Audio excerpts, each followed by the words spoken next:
guess I'll start recording it.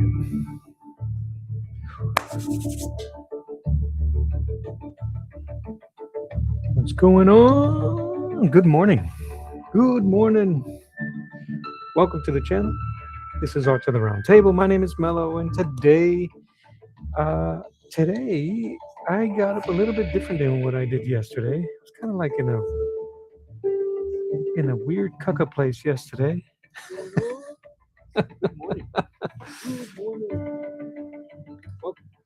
But I'm doing much better now. Actually, I am actually doing much better now. So yesterday, if you guys hung out with me yesterday, let me show you real quick what I did. I'm going to move quick this morning because I actually have a goal today. So I finished inking my Conan, my Jack Kirby's Conan from 1979. I finished inking it yesterday. And while I was doing so, artist friend of mine, Charlie from Sabador Comics, mentioned a indie project that's going on for Crom the Barbarian. And he thought it would be a really cool idea for me to kind of like submit some artwork to their anthology series. This will be anthology series numero dos, number 2. And I was looking into it yesterday just to try to get out of my own way, get out of my own head. I was like, let me just see what's going on, what's happening. And it's actually a really cool indie project that's going on. And there's been a lot of anticipation and indie artist drive into it. And I thought that'd be a really cool place to meet new people, meet new artists, and kind of go to town. So this is going to be my submission for that anthology. I signed up for the page. I signed up for the submission this morning. You have to go and join the Crom the Barbarian community, which I've always already subscribed to the gentleman that's running it on Instagram, but I wasn't following him on YouTube. I am doing it now. And that gentleman's name is Kurt Bruegel on IG. And on YouTube is basically just cromthebarbarian.com, I think. But anyway, this was going to be my setup. So enough talking. I got music playing. I'm just going to go ahead and start drawing. And listen, the door's open. If you guys want to say good morning, you guys want to say what's up, go ahead and do so. I'm going to put some of this stuff up here. I'm going to put my my ticker on. And please don't forget to say hi when you jump on. Subscribe if you can. And ask anything. Cool? All right. So let's keep going. And now what I'm going to do is as the drawing progresses, as I progress through this thing, I'll just shout out some stuff that's going on. Cool. You got to forgive me. I got a bunch of windows open because I'm streaming on YouTube, vertical and horizontal, and I'm streaming on Twitch. Welcome, Twitch. I'm not going to be streaming on Facebook. Not today. That's it. All right. So, and I pulled up some talking points for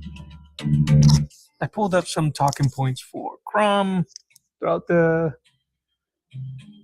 process here. So let's just go.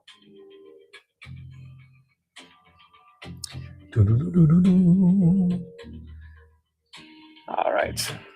But yeah, thank you all for joining. Let's just get drawing.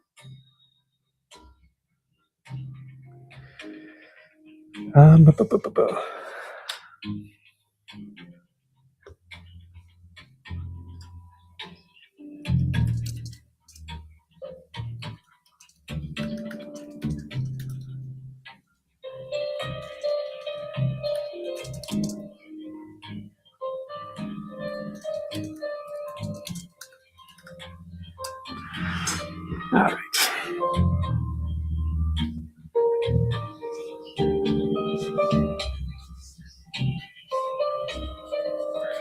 I didn't know too much about Crom, except that he's named after, I'm assuming,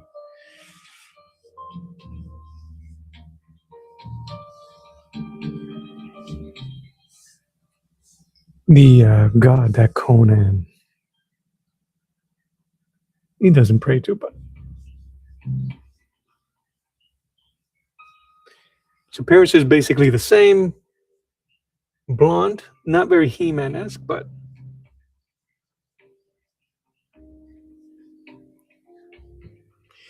I would hate to just normalize him and say, oh, he's just a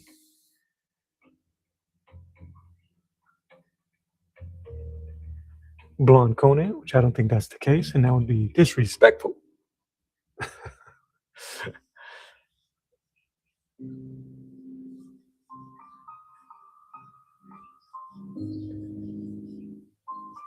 I am going to be drawing this with the intention to paint it. I have been jonesing, guys, to paint, and I really can't tell you why. Well, there's been some reasons why I haven't painted lately.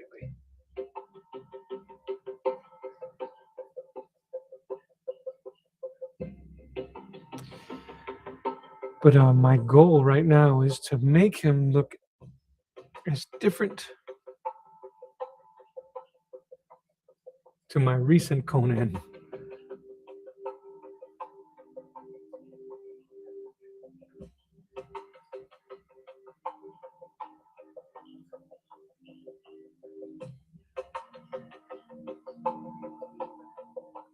To my recent Conan drawings.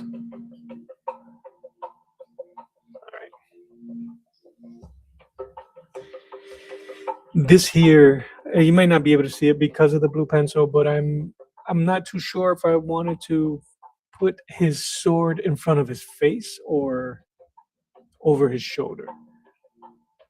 I thought that it would be kind of I thought it'd be kind of badass that he can obscure his eyes with his sword because he is not afraid. He's that type of warrior. So, but if you look at it composition wise, you really don't want to obscure your hero too much. But because he's going to be presented to people who are familiar with his character, I think having the sword over his face would be sending a pretty cool message. But we shall see. I'm still kind of debating what to do.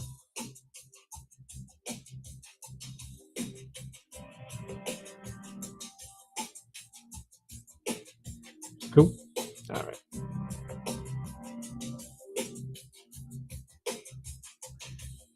Forgive me, I just keep going back and forth. So anyway, I'm going to keep that in mind as I draw. I'm still going to draw the whole thing. I'm going to draw through the sword if I do it there or not. If I put the sword behind, I'll just have to adjust the way the wrist is and make it look like he's carrying over his shoulder. Very much like Arnold in Commando.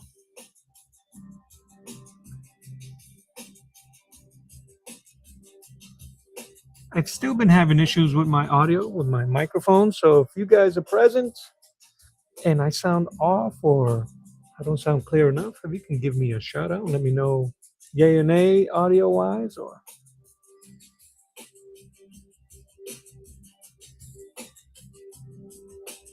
just let me know.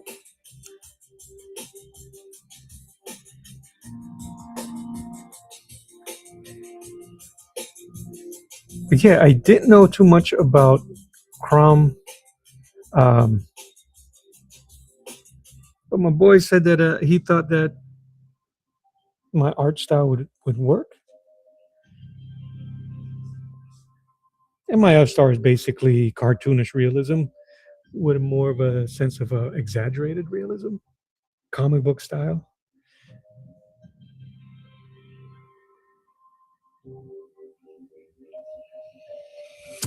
And I'll even talk to you guys about my process a little bit. Sorry if I'm drawing while talking. Thank you for confirming if the audio is good. I really appreciate that. How you doing today?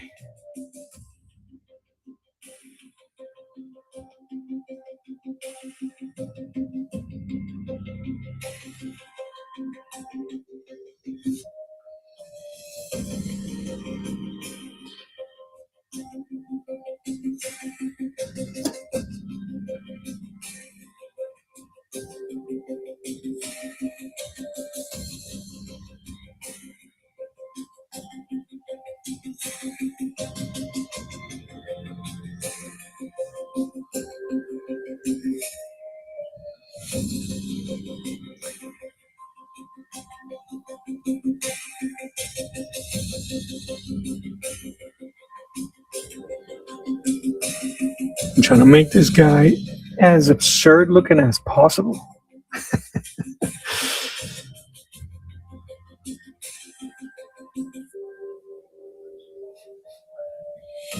But then again, all you got to tell me is the dude is a barbarian, and we good. We're on the ground running.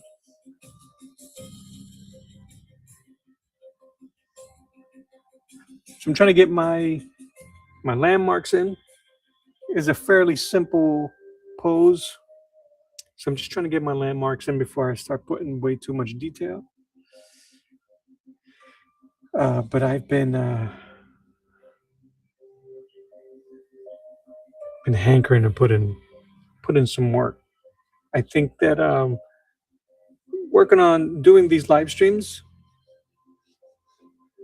I like being a completionist, and sometimes the live streams leave you unfinished work.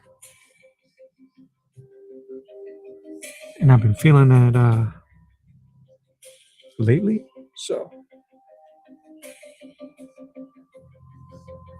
I really want to. I don't want to put. I don't want to. I don't want to work too slow, but I don't want to dismiss it and work too fast. If that makes any sense to you guys.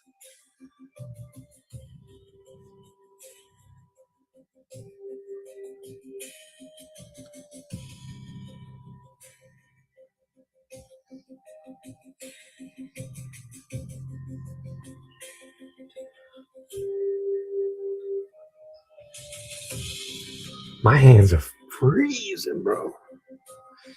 And I don't know why. Well, I know why. It's because it's cold, but I'm dealing with a lot of that lately.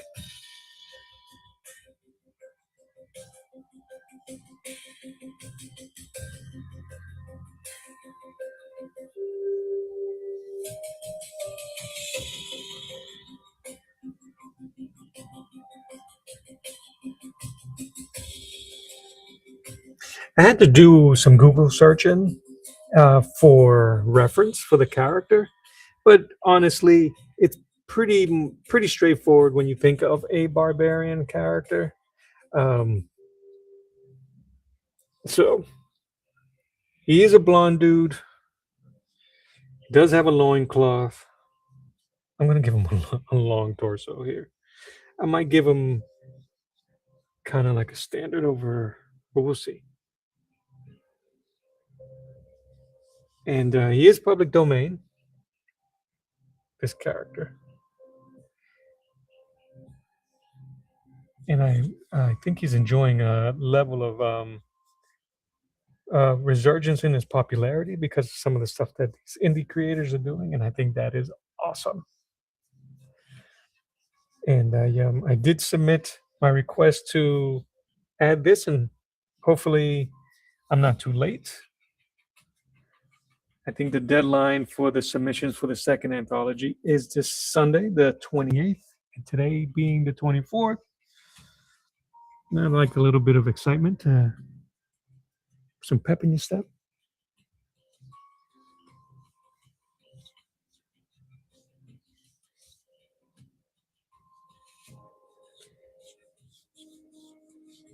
And then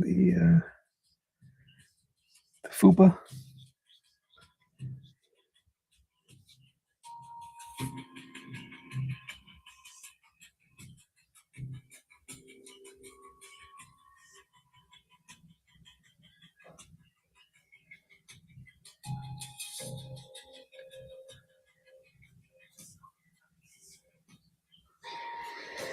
But yeah, I gotta thank my boy Charles from Saboteur Comics for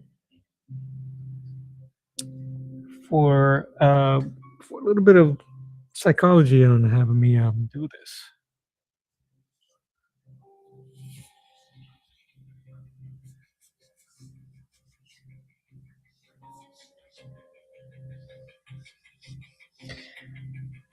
If you guys wondering, this is my model, but it's very loose. All right, ribs. Most of this stuff is going to be in shadow anyway. I want all the attention to be on the top part of the body.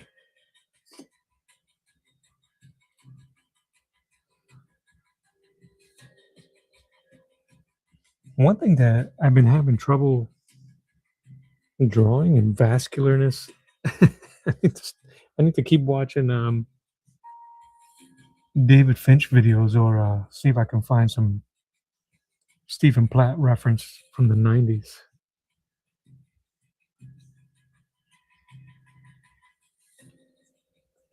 But I am trying to work a bit quicker than normal.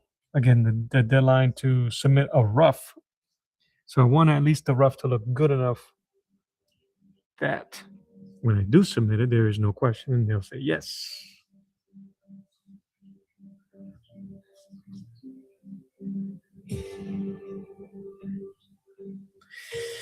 Yeah, I kind of like the face, and I don't know if I want to cover the face. So I think I'm going to make the sword behind him. So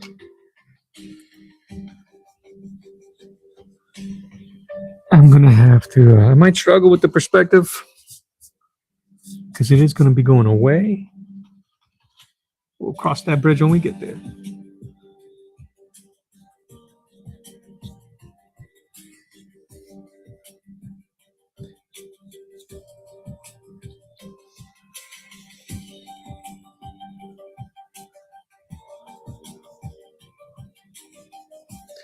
I'm still kind of curious of what I'm going to do with his midsection here.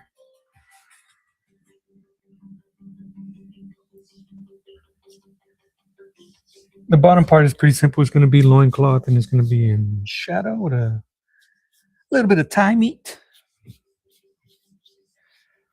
Big old thigh meat right here. And silhouette thigh meat down here. That's thigh meat. But I don't want to crib too much of any He-Man design.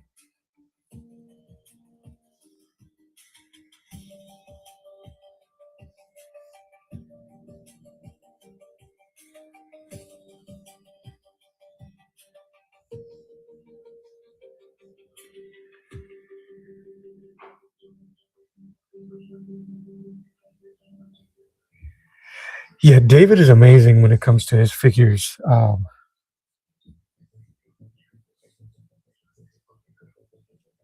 He works really quickly too, so you can feel the energy he puts in his artwork. I have not been able to catch uh, any of his new stuff from Skinbreaker. Is that right? Skinbreaker. I might put. He usually has a lion's mane or something wrapped around him, so it might keep space up here because my figure really is right heavy. I'm right-handed, so doy, doy. All right, I don't want to do that. Figure's coming in pretty good.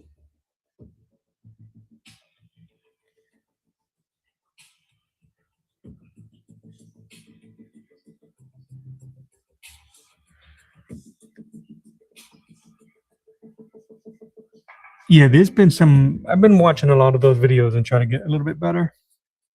There's certain things that I don't do as often that I want to.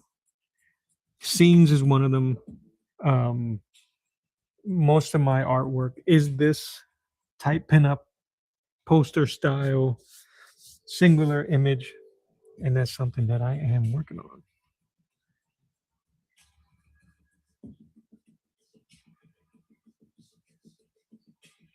and I might start doing. I am in the middle of writing a short comic, short story, and once I get it really ironed in, I'm going to start sharing the drawing process, of coming up with pages. And honestly, it's going to be a struggle, and I kind of want to share that struggle because you never know who's watching, who might have the advice that I need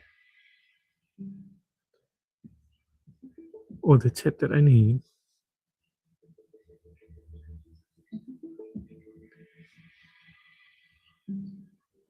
All right. So if I do it this way,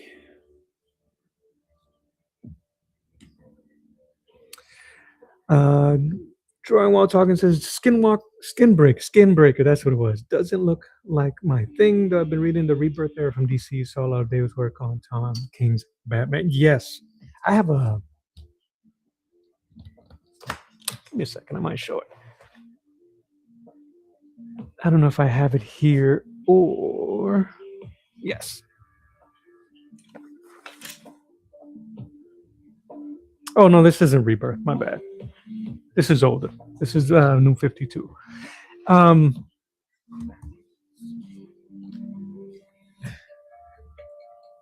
some of his stuff really look.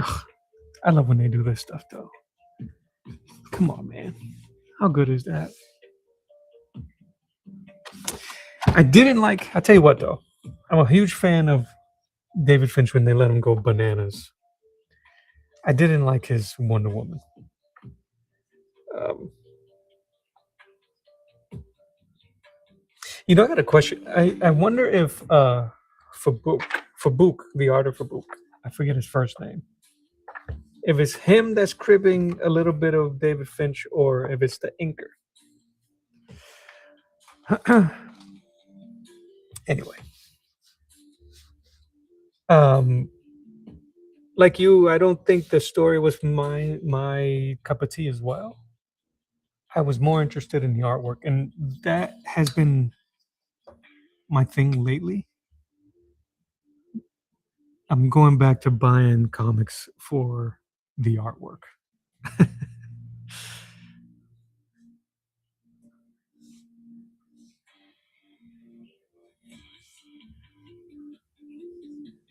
All right. I think I'm gonna eyeball it and then I'll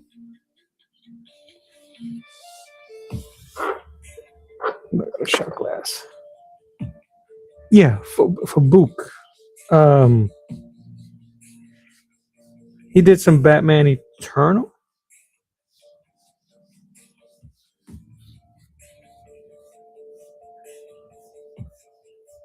I could go run and get it. But it's in another room. The book that I'm referring to. I think it's for Book.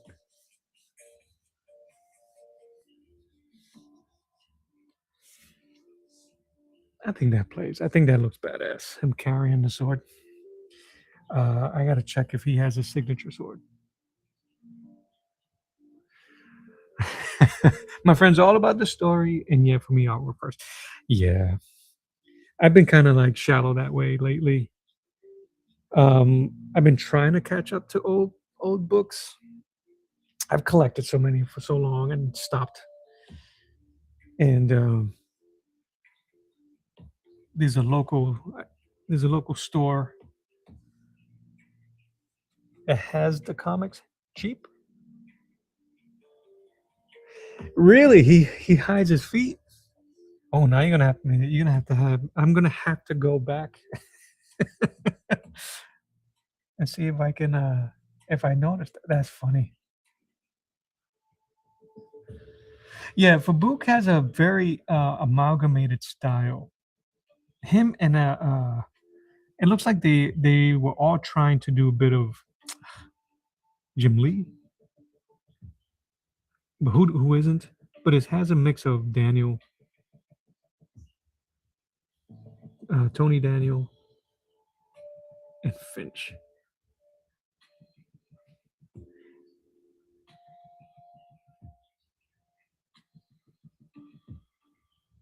Yeah, just feet. That's funny.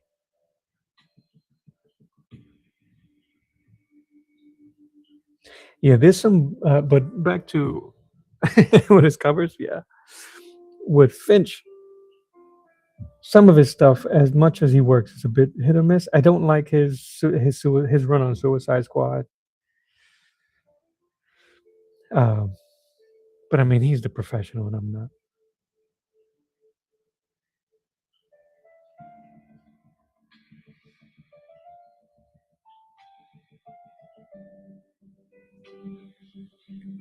That's the one thing about these blue pencils that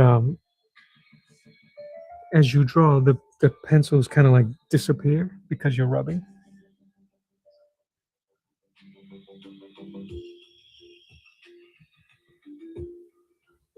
But it doesn't cause as much of a mess as graphite pencils.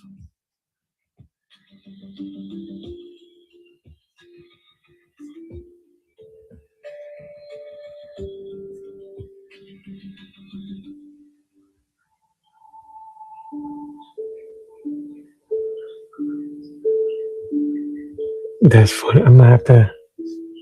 There's some things that you don't notice when you're reading these books. Neck, neck, neck. I want to give him. I got a bunch of figures here that I use for reference. Let me see.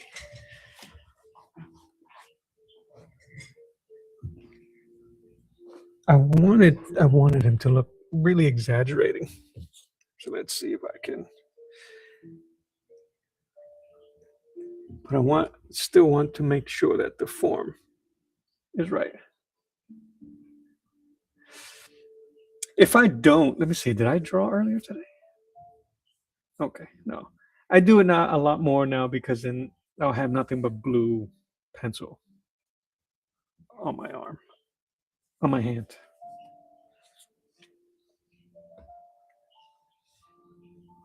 I kind of like the no ab look, but I want to do. I'm going to at least suggest it.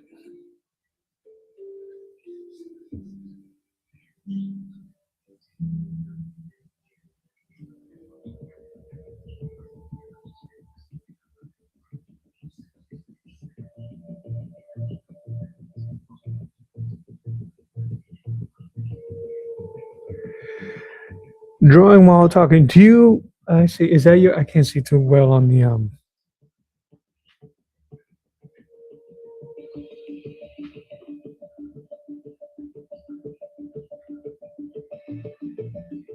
I'll show you the figures in a moment. I got a couple of streams going, so give me 1 second when I acknowledge the chat here. Uh, what is it? Leaden Roaring. Call you Leaden. Thank you. Welcome aboard, and good morning, Susan. Thank you very much. I'm glad the audio worked out today because I've been having some issues with the audio lately.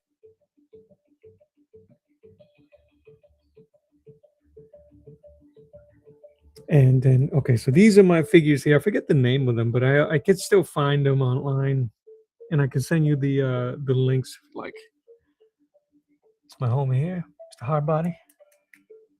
Ariel Olivetti, the amazing artist, he has a 12-inch version of this model and of this guy here. This is my Sly. This is my Sylvester Stallone.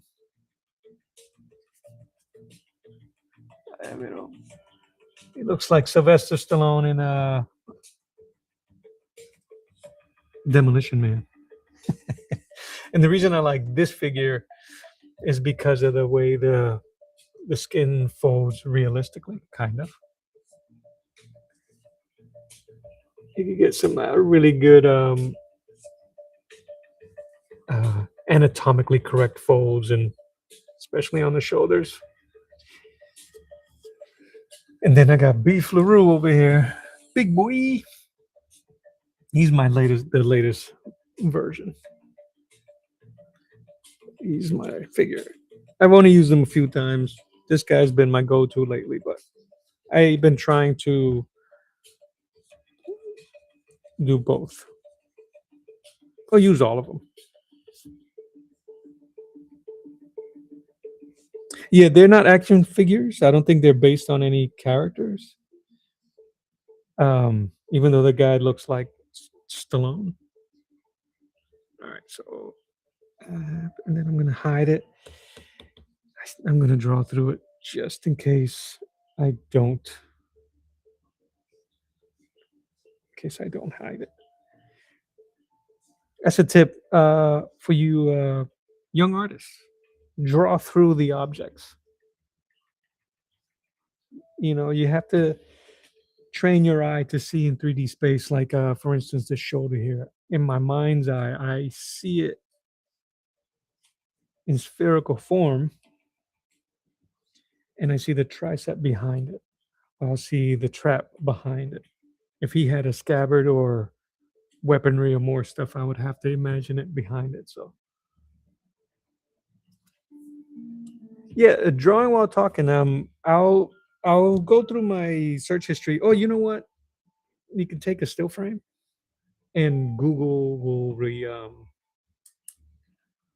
can do a reverse image and show you.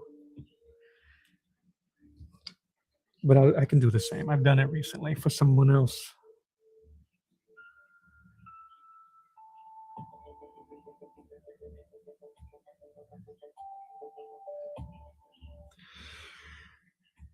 But yeah, so I started twitching again.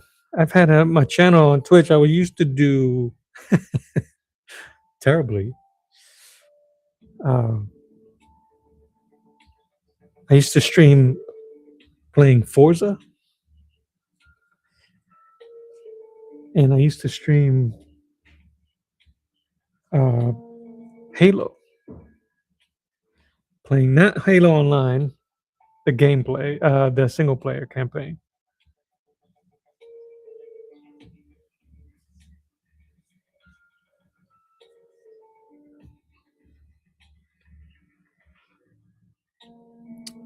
Oh yeah, they're extremely helpful. One, because you get to see in 3D space. If you're looking at reference, if you go to reference on Pinterest or Google or wherever you get your references from, it's a static image, and even if it has dynamic lighting, if you're not careful when you're drawing it, it'll look flat. It's really easy to flatten an image. Yeah, I mean, we're drawing in a flat space anyway. Having a physical 3D model in front of you like this, full reference, and even with the weight, it helps not only obviously to visualize it, but you could get dynamic shadows. I have a halo light above me, so I use a lot of above light shading when I do my artwork, just because it looks more dynamic. Or I got lights around me. So anyway, they help. I'll stop waxing poetic on my figures.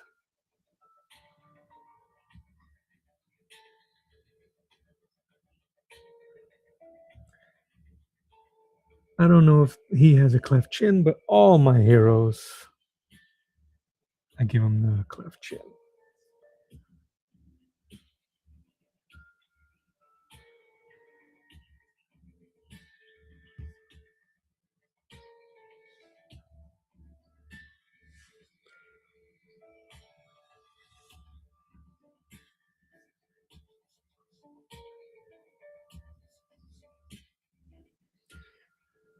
It's gonna have to be this way.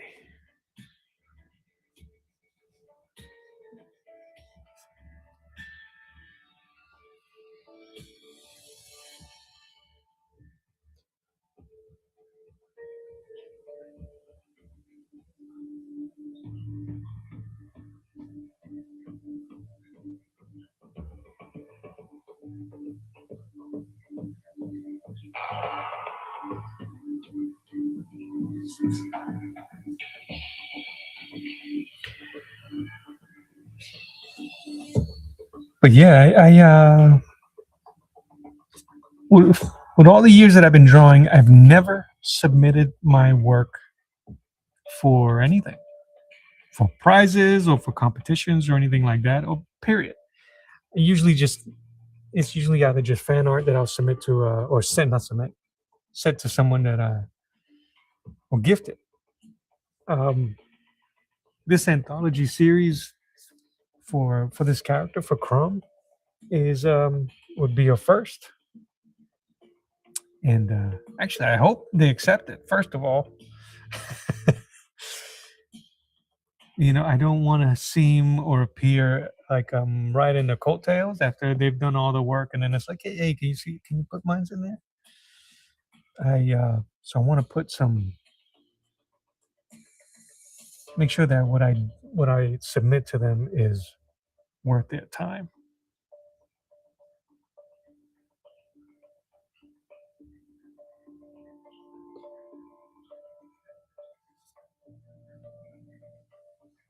One of the things that I wanted to accomplish this year was more collaborations with other artists and putting my stuff out there as much as possible, not just on social media, but meeting new artists and finding ways to work with them. This industry is so competitive. There's so many amazing artists. Some are so secluded or reclusive.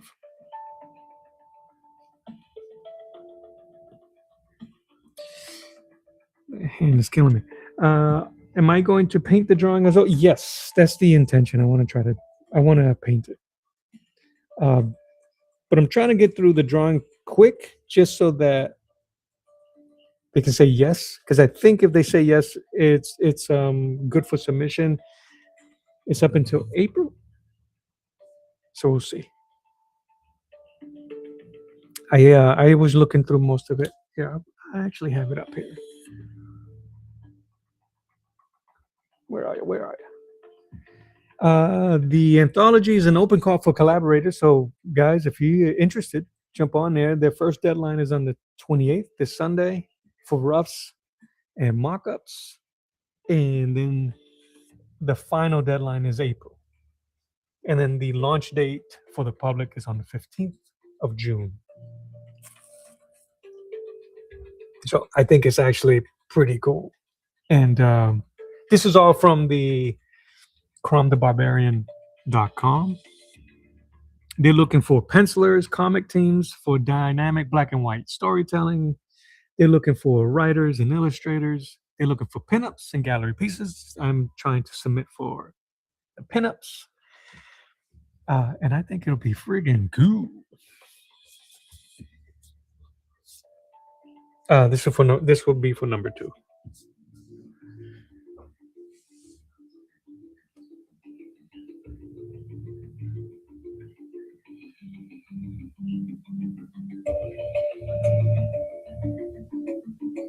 I think the approval is more to see if it'll fit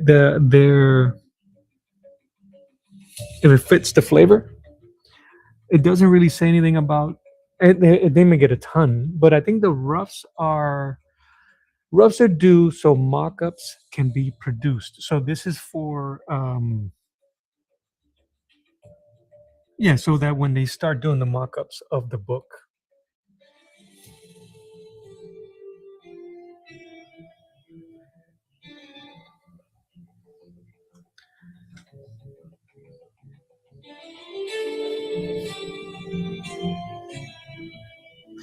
I'm sorry, I don't know if you guys can hear the song, but it has a note in there that sounds like it's about to start the Sailor Moon theme song, and I'm all for it. And then it doesn't play out the song, and I'm like, eh. Oh, but thank you. Yeah, I don't know if it's that type, but if it is, I appreciate the wishful thinking and the luck. It's really they say it on the website. It's no stress. I don't know how many artists, but it was popular enough for them to do a number 2. A number 2.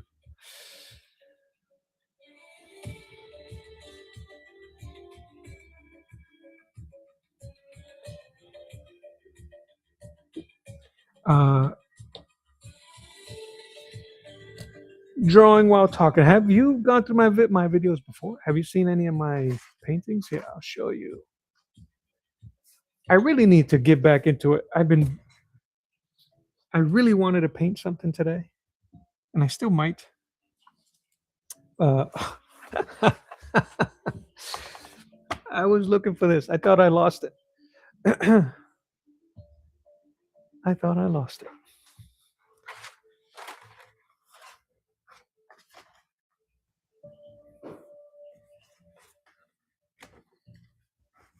I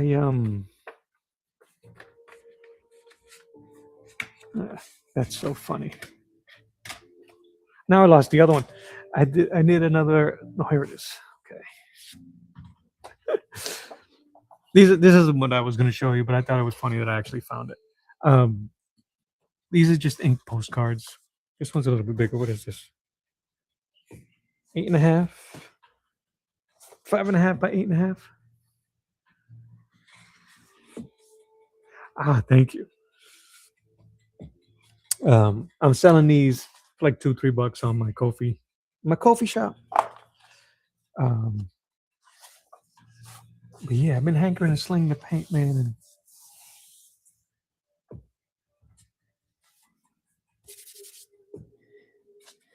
and I've been doing a ton of barbarian stuff. I did this King Conan, my own. I did the Jack Kubert, and then my boy Saboteur earwigged me to do Crom. So, but I have another idea for a portrait of Crom that I'm gonna do. It's gonna be in black, in shadow. I kind of like the open torso.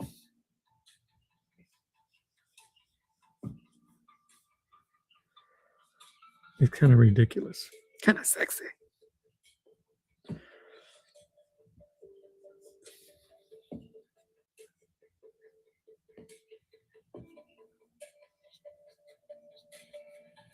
But yes, to answer your question, I do want to paint it. I think my paintings, I uploaded them.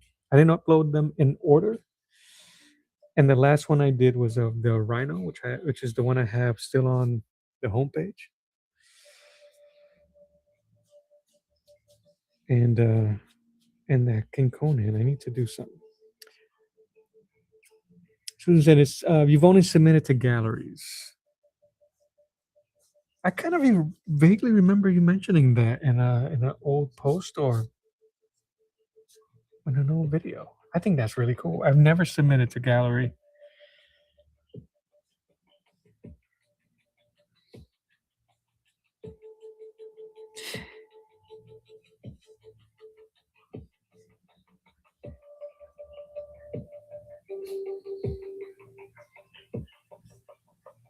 I never know what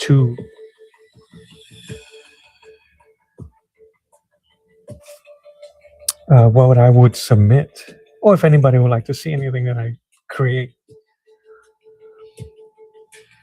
Dry a rhino. Yeah, so on my homepage, I drew the rhino Genosuke Murakami from Usagi Yojimbo. Do I have it here? Yeah, I'll show you real quick. Crom with a K. I don't know about that. Is it tabletop? The Majesty game, is that tabletop? Yeah, that's Murakami. So the idea I had of for Crom, it was going to be very similar to this: older gentleman, full beard, and a Viking style portrait. Because I think what's kind of cool is that you can basically King Crom the Conqueror, Crom the Barbarian, Crom, King, whatever you want. Uh,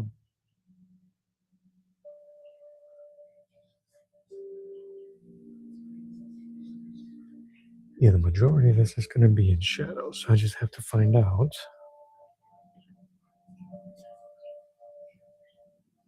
how much light. So if it was like that,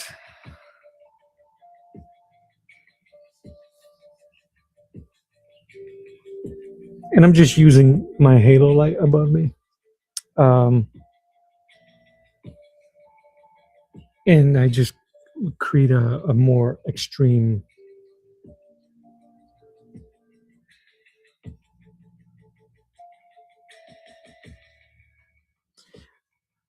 I just got to make sure it reads.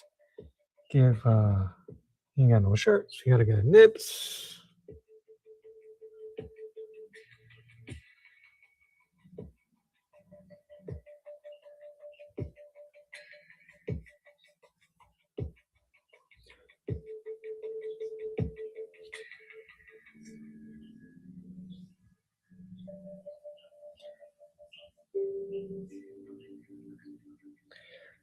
Then with all the lines, I just got to remember where I'm supposed to put the shadows.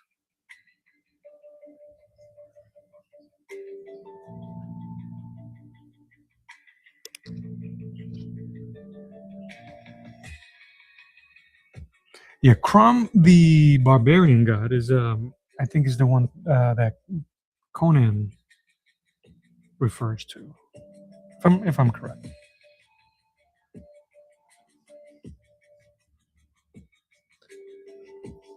Shadow.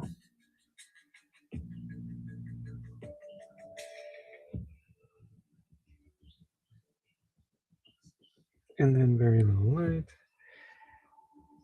First dab. Second dab, third dab. It was a 90s, early 2000s computer game, and there were different religions and deities, and one was Crom, a barbarian god. Yeah.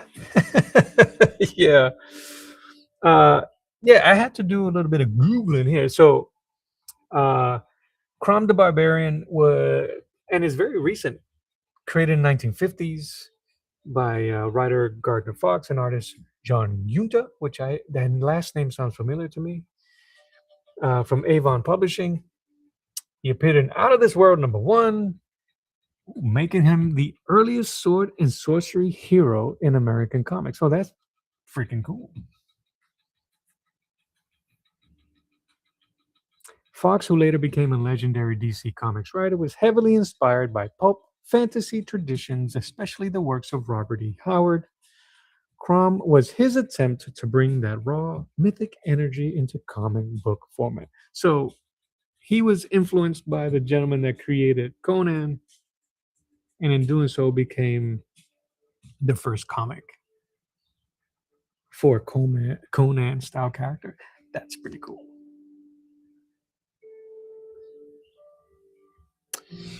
He's Proto Norse. So my Viking version of him was kind of spot on, even if it was by accident. Yeah, that's cool. Often considered the first sword and sorcery comic book. And it's cool that everything is in public domain. So have at it, fellow artists.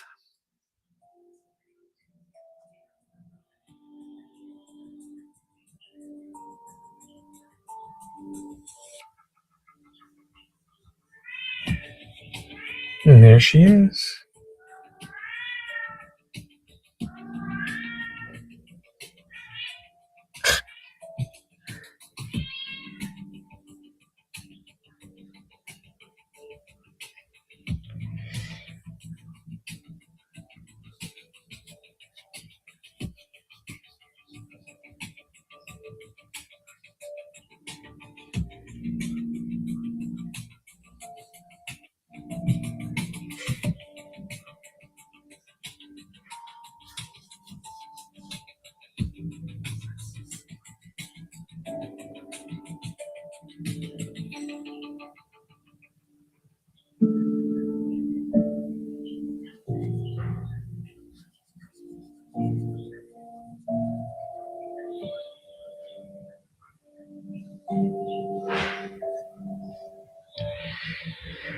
Yeah.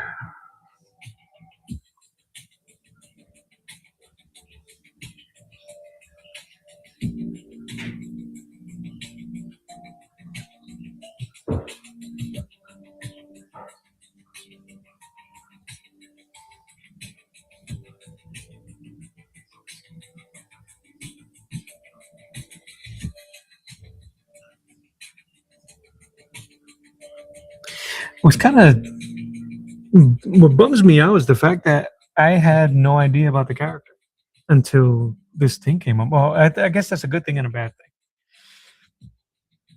Good that it gets reintroduced to the public. Bad that he's been overlooked for so long.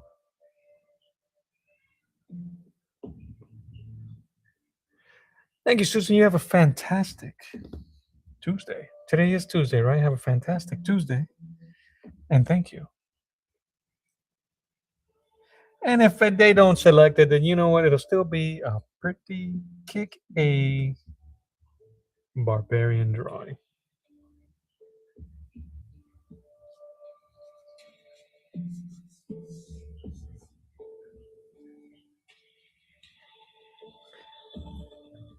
I'm gonna see how much I can blend comic book rendering with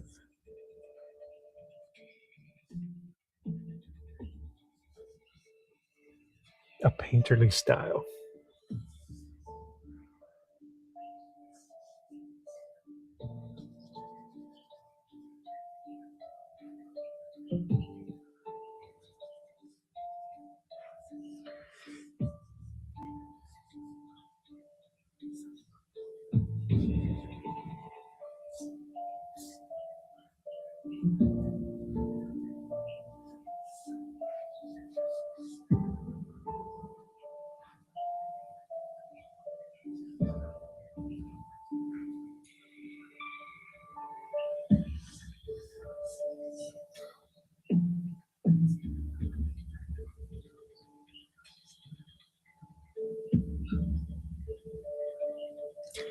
But I tell you what, man, personally, I think I've missed out on so many cool things like this because of being kind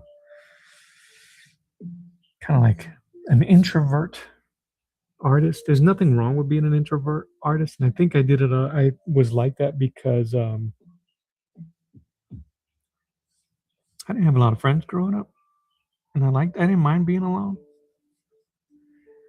And drawing became my comfort, but for me, not to share.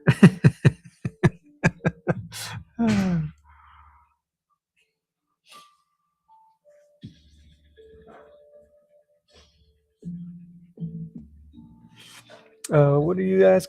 Do I have a specific video that talks about my art origins and journey? I don't think so. I think I kind of just threw the camera on and just started sharing what I liked about certain things. Um,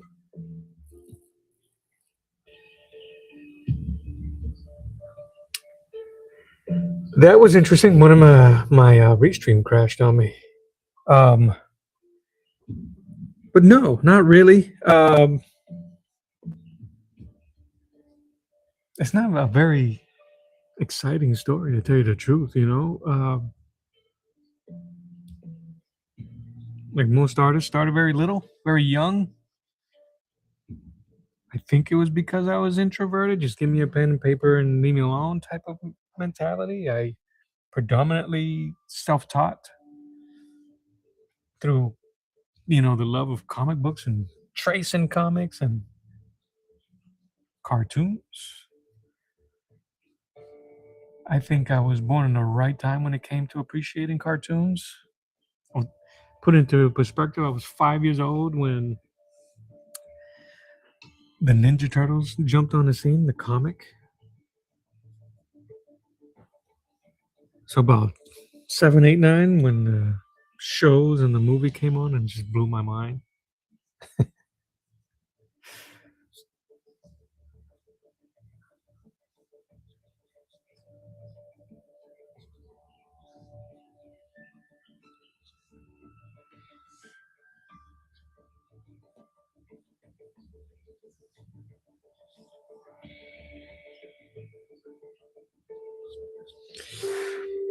But yeah, you can ask me anything if you like. If it's not too personal, I'll answer it. And then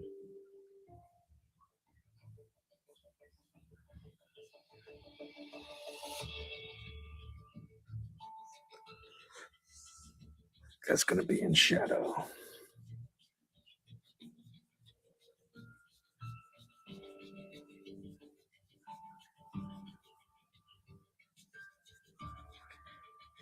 Like I feel that my journey just started. Meeting amazing artists along the way.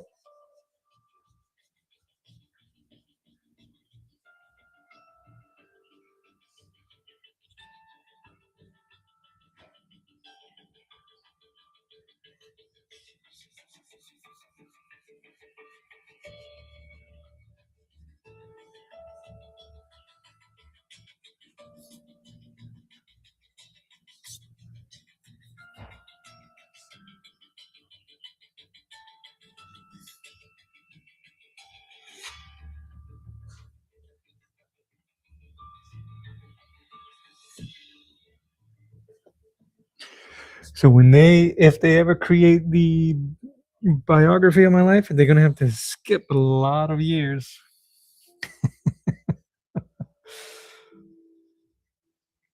It's gonna be like us. Oh, brother, snooze fest.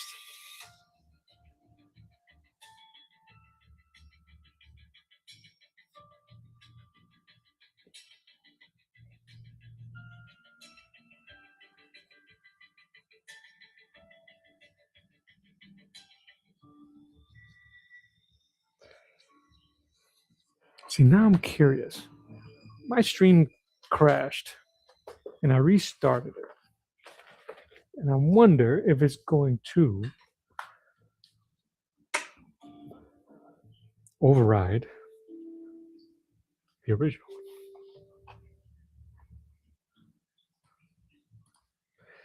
It's the first time it's crashed on me. I do have a lot of stuff going on though, so that's quite annoying.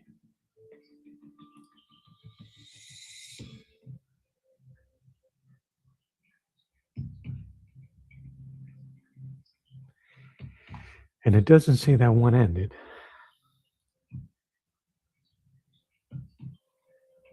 Maybe it didn't crash at all. It's all in my head.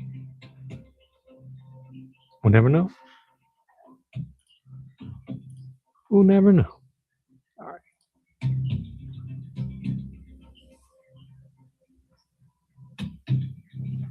I've always, yes, I always stuck with art. You are a community manager on an art Discord, and you have a ton of people who did art as a kid, fell off, and now years later are just rediscovering the passion. No, I always did it. I tell you what did start and stop a lot was my desire to make money off of my art, my desire to put my stuff out there um, as a creator for money. I don't know if that makes sense. Anytime that I would put myself out there to earn money off of art, either through commissions or any artistic endeavor, such as I did prints for T-shirts at one point, silk screening, portraits, posters. I try to work with advertisers. I've tried to uh, anything that an artist can do to try to make money with their art. I tried it, and with varying successes and failures, more failures than successes, and or lack of interest or support or backers in the beginning that quickly dissipated. And those the things I've almost quit drawing many times. Uh, I would say it and never really do it. And then I stopped thinking about it. And it came back up when I rebranded this YouTube channel.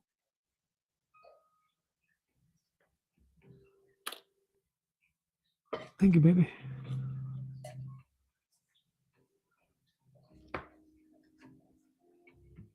but the drive would be up or down. But I've always drawn. It's only been the last 2 years where I've really, really, really, really, really just said, "Let's go.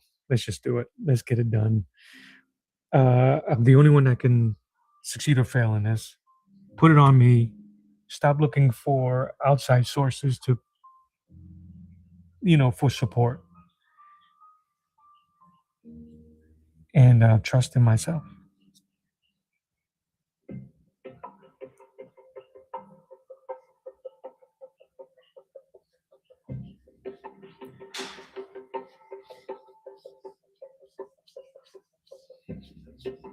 I don't know if I want to cover his chest here. I got to take a look at some reference. I know he has like a wolf cape, something.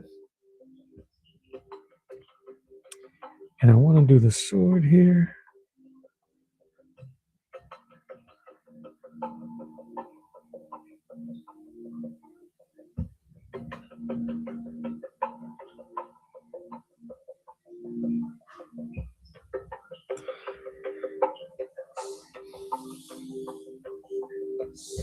But yeah, I think the reason why I never really quit for real, no matter how many times I told myself I was going to and retire, is because it is my comfort.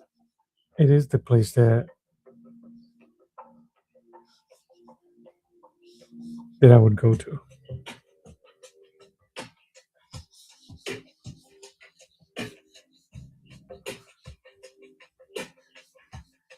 I don't know if he has a specific sword either.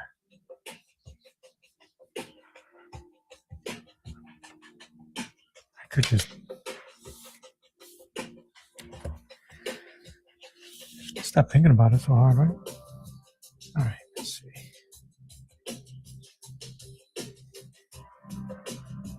I want the sword to be. I just finished doing a guts drawing, and if you know guts, he has a ginormous, ridiculous sword.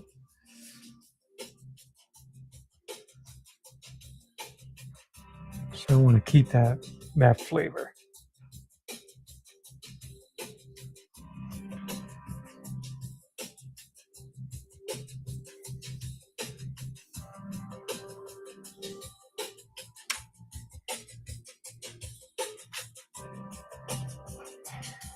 Yeah, I feel. So you said that personally, art's for me, and I have no desire of getting money with the art. I think that's hindered my pace of learning, though I'm happy.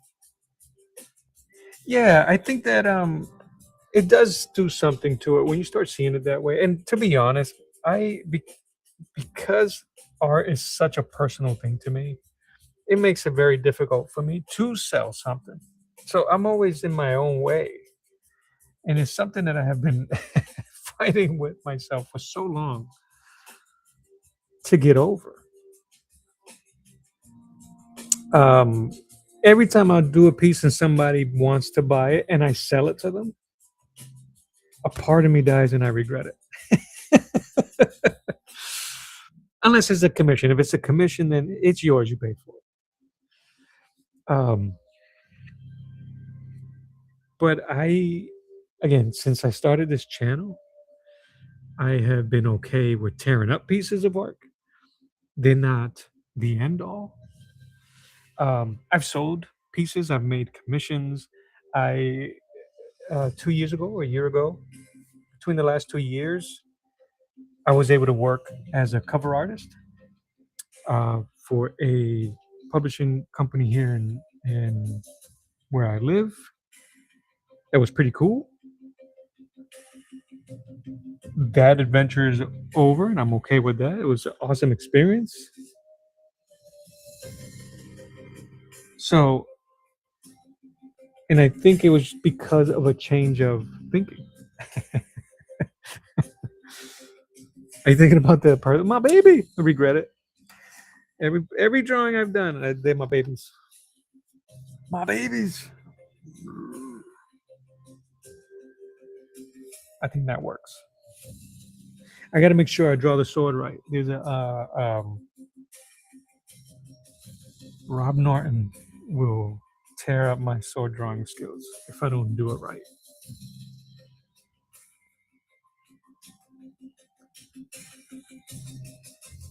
I'll worry about the help later.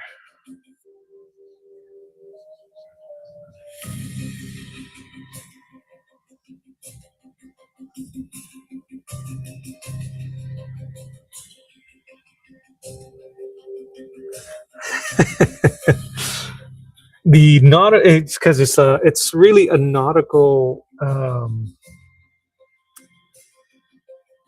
what's it called? I'm gonna tell you what it's called right now. It's kind of funny. A nautical ruler.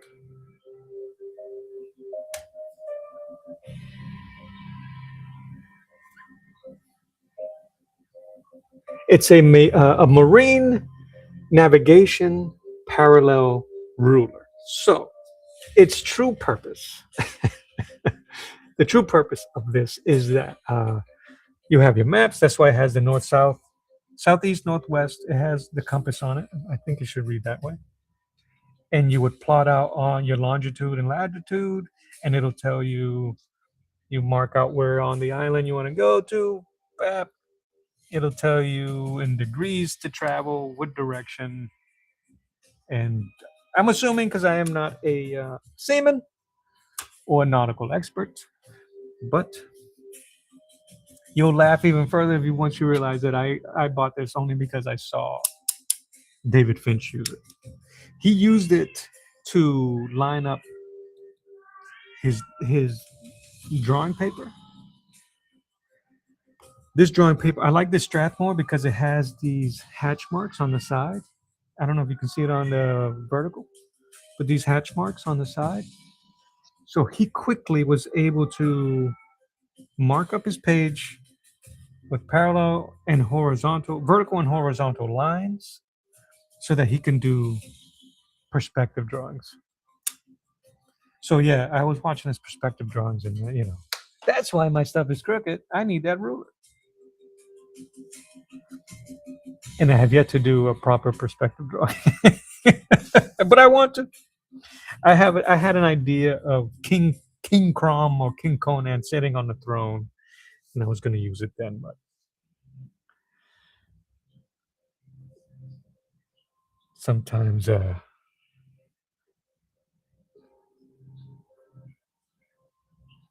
don't work out that way.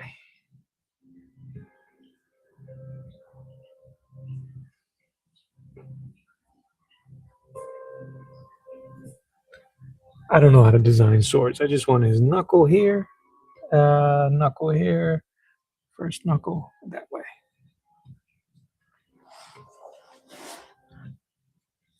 Plus, I like the fact that I showed it. My friend, my other art friend, like I said, Saboteur, we have been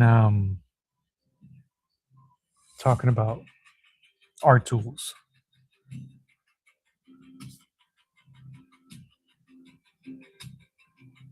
And constantly buying different art tools and rulers.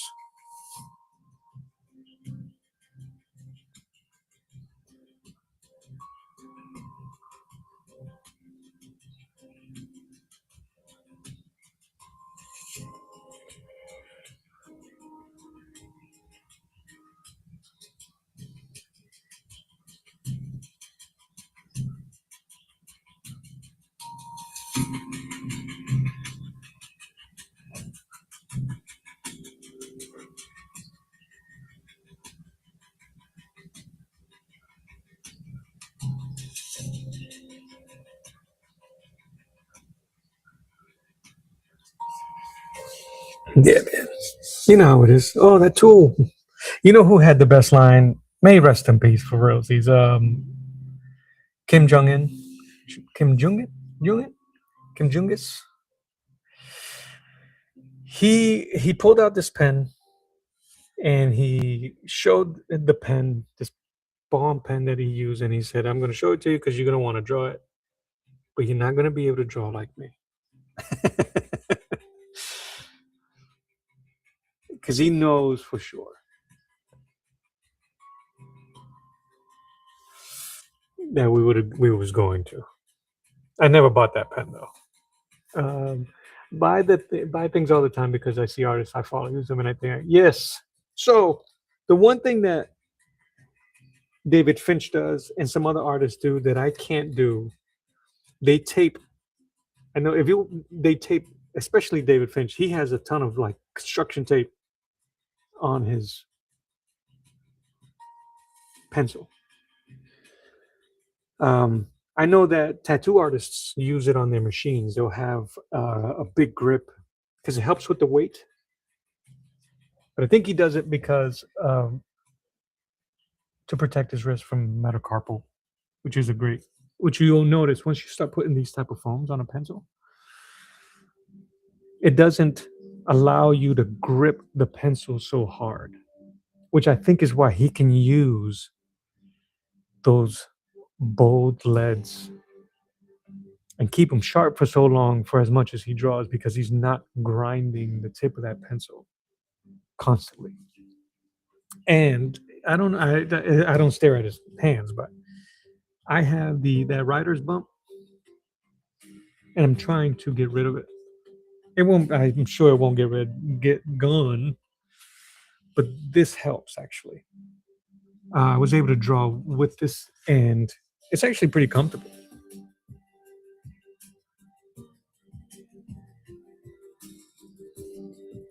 I don't know if that works there. I don't know if I care that much.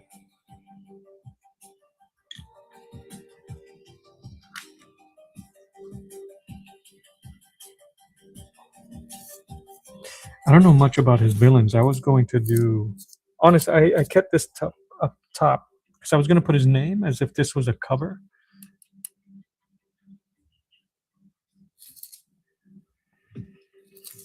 But I think I'm just going to. I think I might just put eyes up here like a sorcerer that's following him or something. But I'm digging the pose. Looks like he don't take no guff. He works out.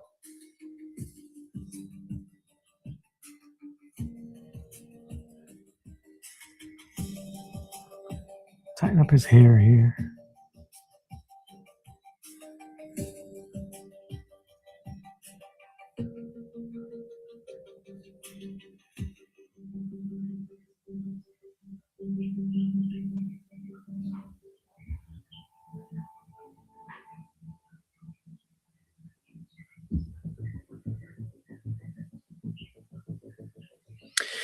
Yeah, I thought so. At first, it will feel weird if you try it out. Um, but I was surprised. I mean, I would put it on this blue color pencil, but because it gets chewed up so quickly, putting this foam on it defeats the purpose. I do have.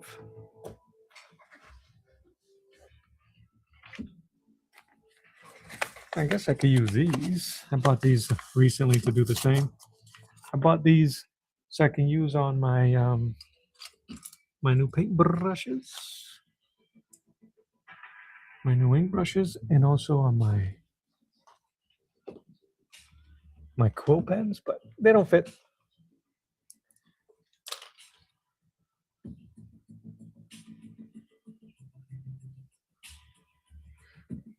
There you go. Save your hands. You gotta save. I gotta save my money makers.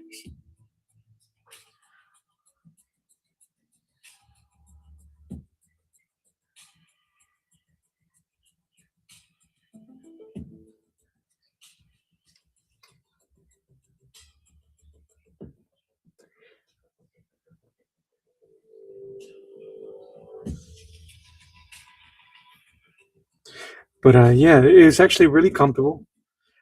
And if you use mechanical pencils with where you can have interchangeable leads, HB B all the way to 6B or whatever, it's actually pretty comfortable. Uh, Less likely to break the lead while you're drawing. If you are one of those that presses down hard on the paper or put pressure on the pencil.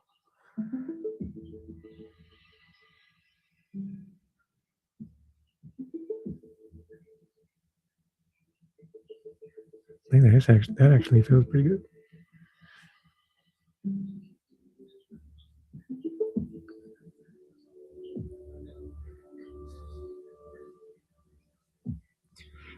But yeah, these color pencils get chewed up.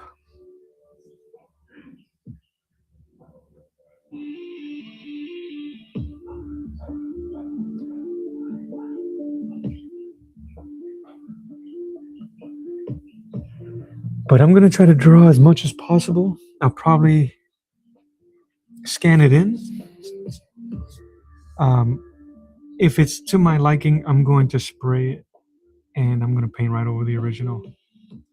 I miss doing that also, and just keep the original. Not that it would matter. I guess I could do the same. I don't know.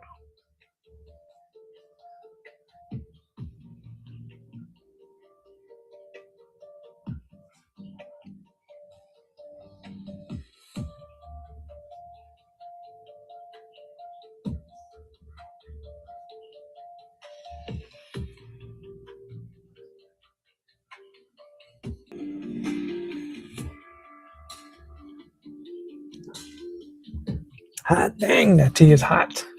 I'm drinking tea over here.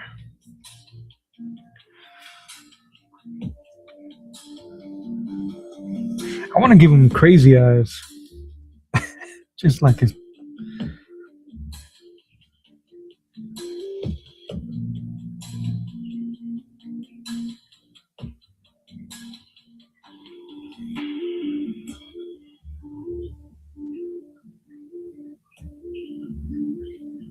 Like he hasn't blinked.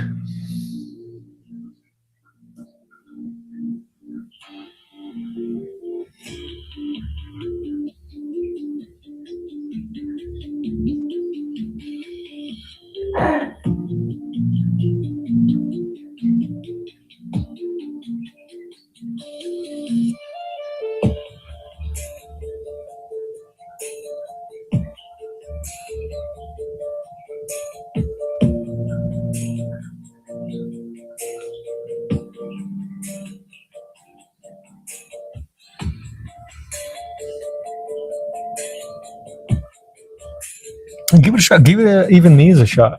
If this is too much of an extreme for the digits for control,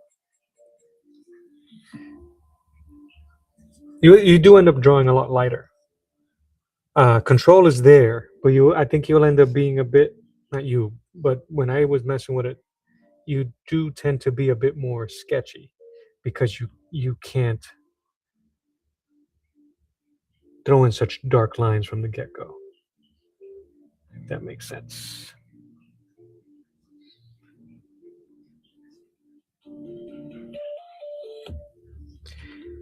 Yeah, you know, I want to blow them out the water here.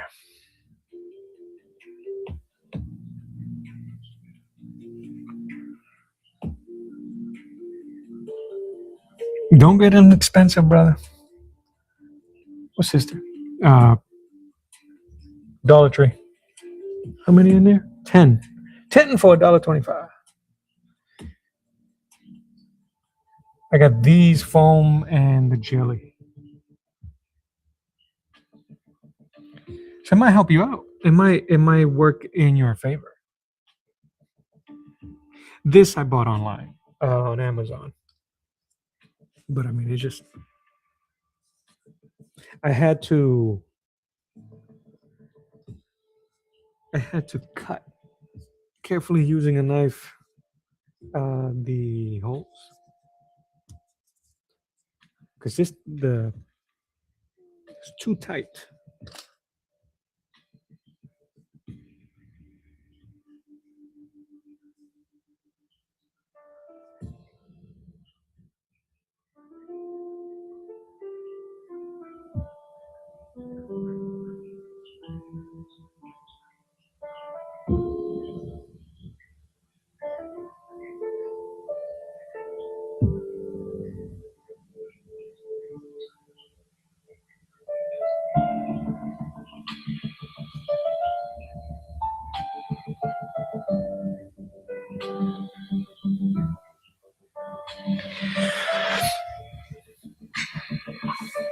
Yeah, and I rarely used these before until I mentioned his name again, Rob Norton, do it on his sketches, and he said that it just felt really good to him, and I was messing with him. I used before color pencils that didn't feel good to me drawing.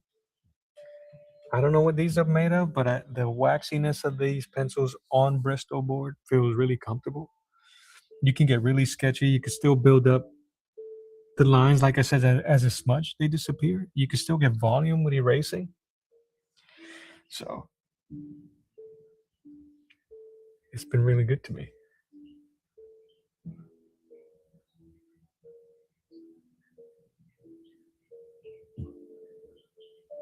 I don't know how I'm going to get that detail when I'm painting.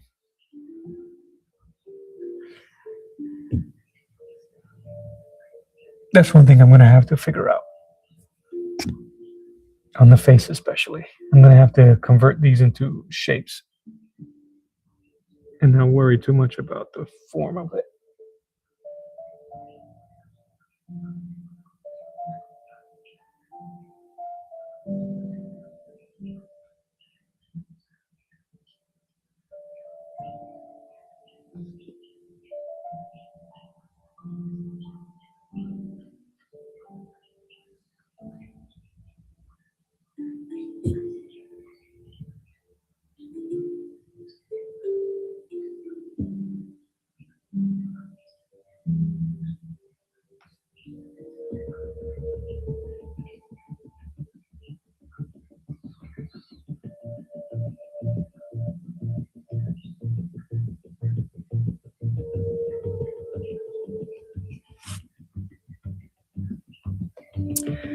Yes, he's an indie comic creator, and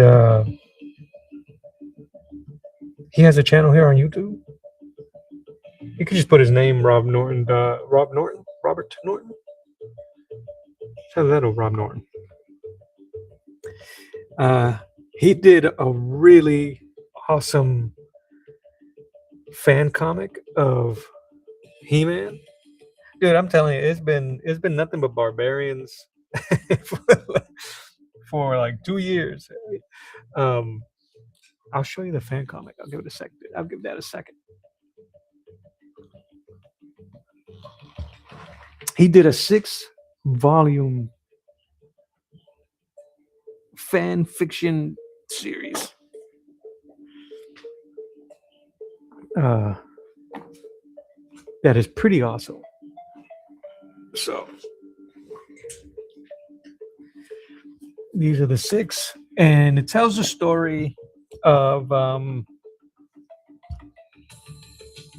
years later. If you're familiar with the He-Man, right? If you're familiar with He-Man the cartoon, I think this is more based on the ending of the cartoon.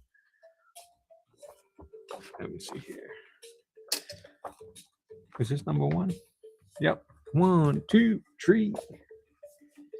That's 6. That means that's 4, and that's 5. And bit rough at first, but it goes hard. And if you can see there, he got special guest Voltron in there. He got some Transformers in there. Thundercats, no spoilers. And it's hard to well, let's just say, okay, because I think Rob's although he poured his heart out on the first 3, the last 3 are, I think, where his heart's at. He-Man did some things because of to finally get rid of Skeletor, and then doing so changes how he is seen and how he sees himself. Questions himself if he is the hero that Eternia deserves. And then there are the secondary characters like Fisto and Lockjaw, and I forget that robot's name, and Jitsu, and Shira become the primary characters in the second volume. Yeah, that's cool.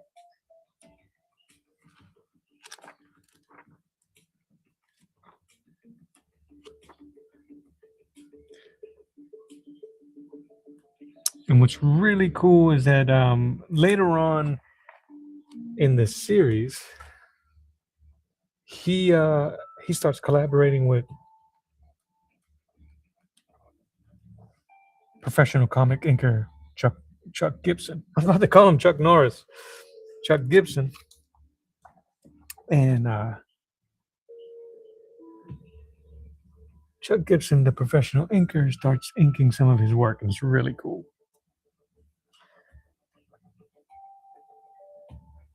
Oh, look at that shot. No spoilers, but isn't that cool? That's some heavy metal right there.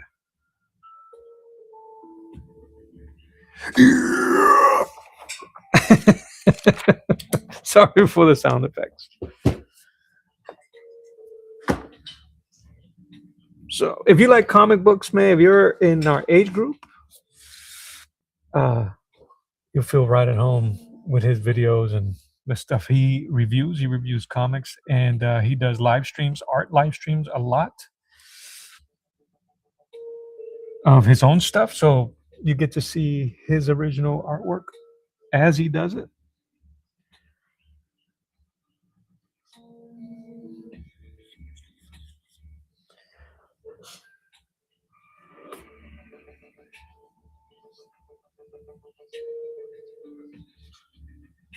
So it's very inspiring. Uh, and he's really cool. He's down to earth. I was able to, yes, the whole thing is in black and white. Only the covers, the last few covers are in color.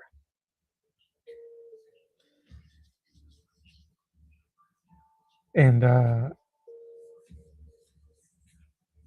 based on just based on a review of he was doing of his own book, I I was just inspired, and so I hit him up on Instagram. I was like, I'd like to buy the books. I also would like to send you some fan art.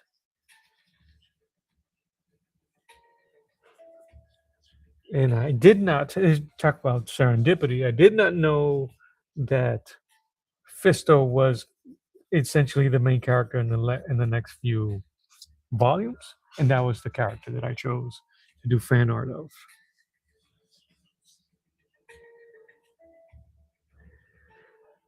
All right, which one of you guys that thickest thick legs?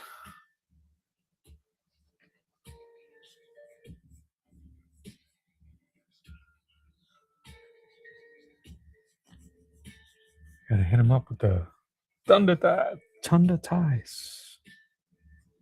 Tie meat.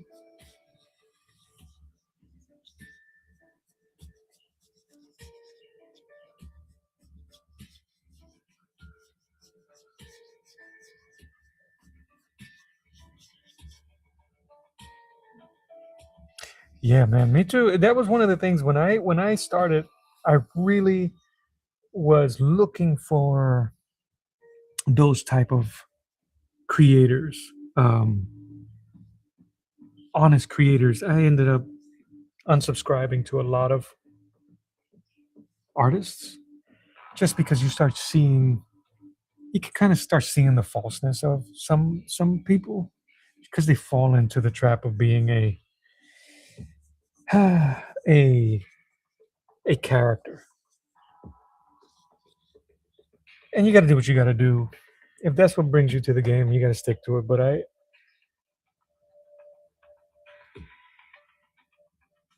don't know. I don't want to talk down about anybody. An artist's subjective, and I love everybody's art.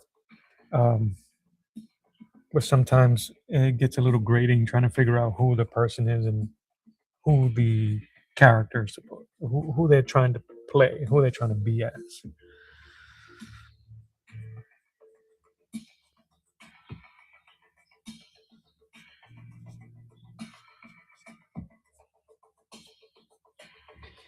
And Yeah, this channel here in particular, in my channel, I just wanted it to be a safe space for me, for other people, for other artists to come in here and learn stuff.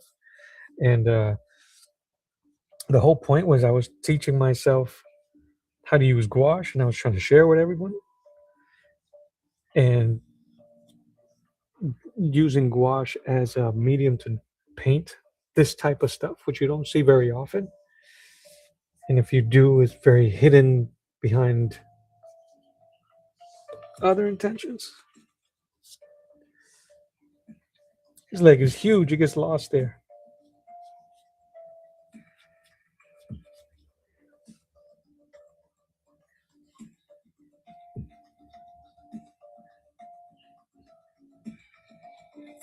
All right, I'm going to start squaring up these shadows. Excuse me. So that it'll be easier to find them when I'm painting. I think that even when you're drawing, removing the thought of what it is you're painting. Oh, I'm drawing a guy, I'm drawing a shoulder, I'm drawing whatever. If you're using reference, the best way to try to tackle that image is to break it down into shapes instead of what you're seeing. You have to trick your mind into saying, "No, that's not a face," because your mind immediately goes into the things that make a face up, and it could get complicated because faces are complicated. But if you trick your mind into going, "Oh, I'm just drawing some squares, some triangles. I'm just doing a line. I'm doing an arrow. I'm doing a square. I'm doing a circle." Those rudimentary and those original simple shapes will come to mind. If that makes sense.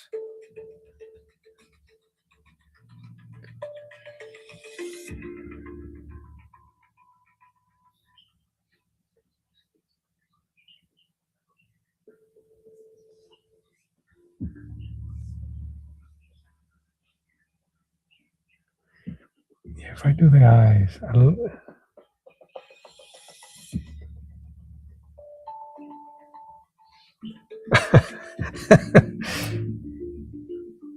I'm just laughing at the expression those eyes give them now. A 1,000-yard stare. I don't know if you guys can see that. It's too small. Now I'll zoom in. Look at those eyes. I'm sorry. And stuff like that makes me laugh. You said what?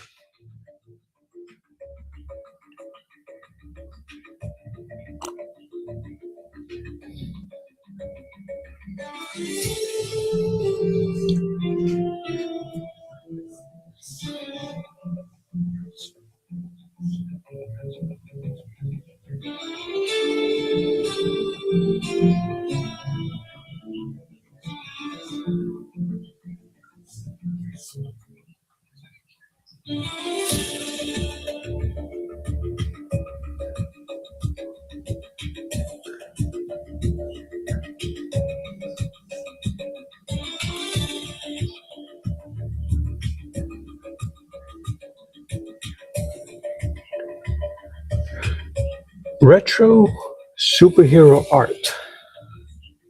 If that's a channel, I'm bad with names. I'll check it out. I'll check it out right now. Is that a YouTube channel? Let me see. Retro superhero art.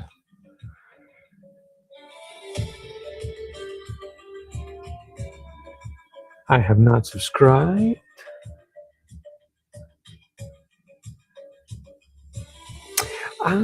But you know what though? I have seen his videos pop up on my feed.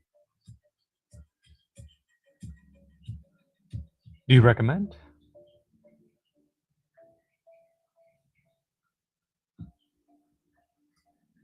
I'll I'll hit up a channel video. I'll wait for it when I'm done. I'll check it out later. Well, that's cool. Oh, yeah, then that's right in our wheelhouse. 3 weeks ago, 40,000. Okay. Alright. I'll check it out.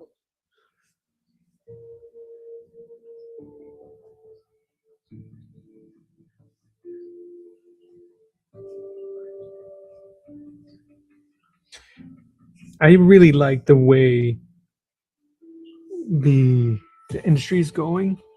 I think that for a while, obviously, when I was growing up, everybody wanted to copy the way the image guys were doing it, and they were encouraging people to do so. And all they were doing was really making their old guys' artwork more exciting. Then it went digital, which I got no problem with digital. It's just a little bit too clean for me. And now it looks like a lot of stuff is really edgy and rough inks and pencils.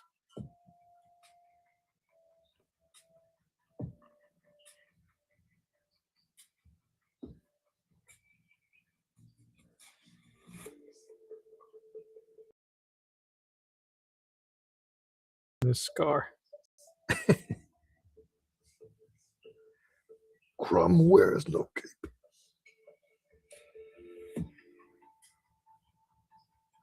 You gotta forgive me when I draw characters like this, or when I'm drawing. Period. If I'm always trying to find the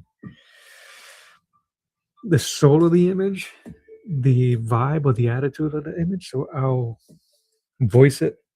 If he was grimacing, I'll be grimacing. If he's growling, if I'm trying to make a person look like they're growling or pissed, I'll be doing angry noises. So, and I have forgotten that I've been on mic today because I feel that if you can't hear it, then the people you're going to show it to can't hear it either. Another real person, and they do monthly challenges where people submit art. Well, say less. Yeah, his channel has popped up.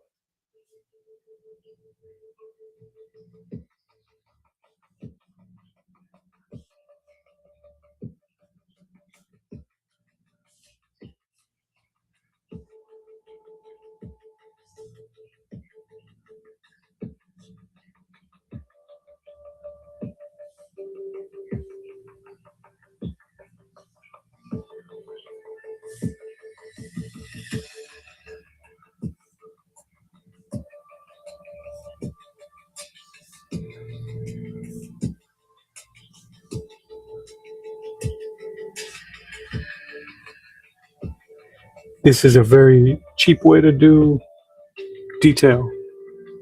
Just throw in the lines.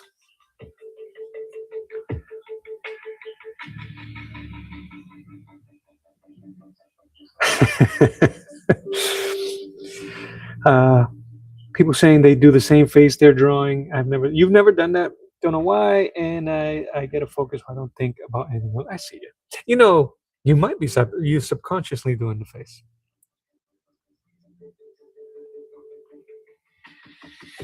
I think I don't have a mirror in front of me. So I think by me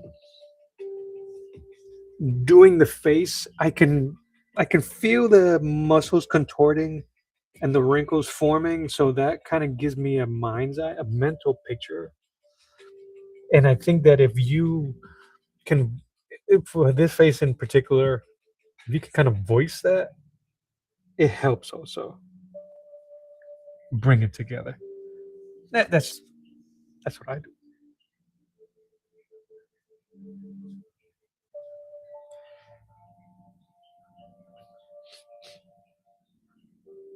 The middle of his chest looks plain.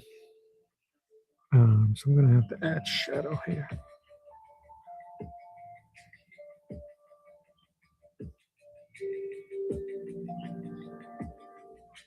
But again, man, to each his own. Different strokes for different folks, as they say.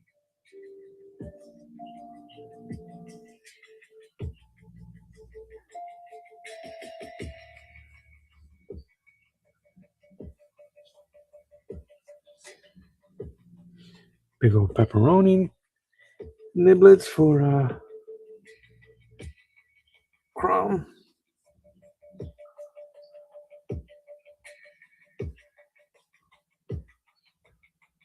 Now I guess the only thing is if the light is here above him, you're gonna have to be my sword.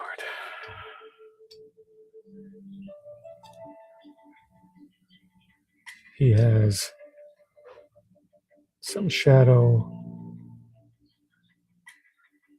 here.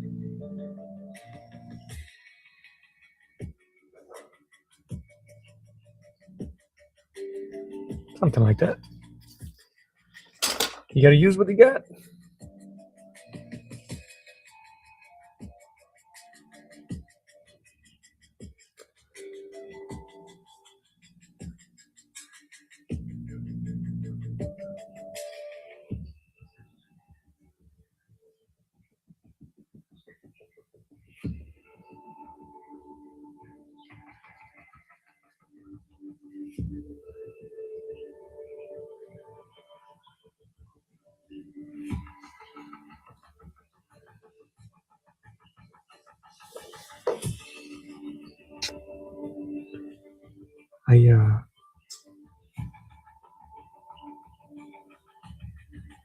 I do have to work on my rendering, but again, I'm not. I have to move away from comic book rendering. But at least this will give me an idea when I do start to paint it.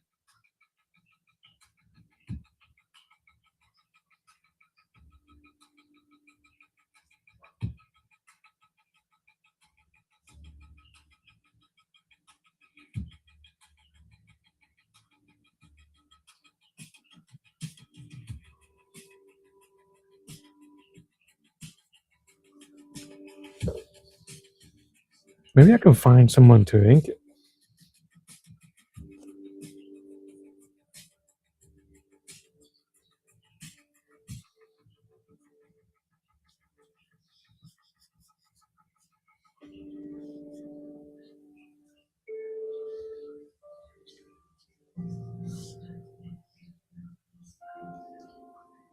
X.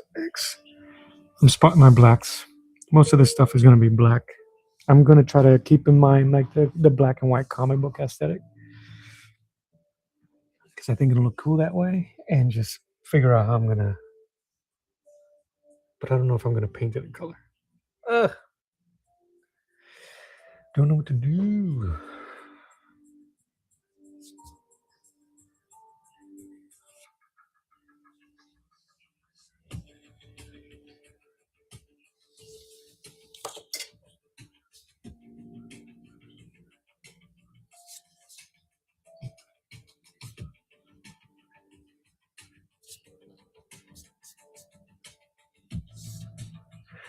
Why is gouache my thing?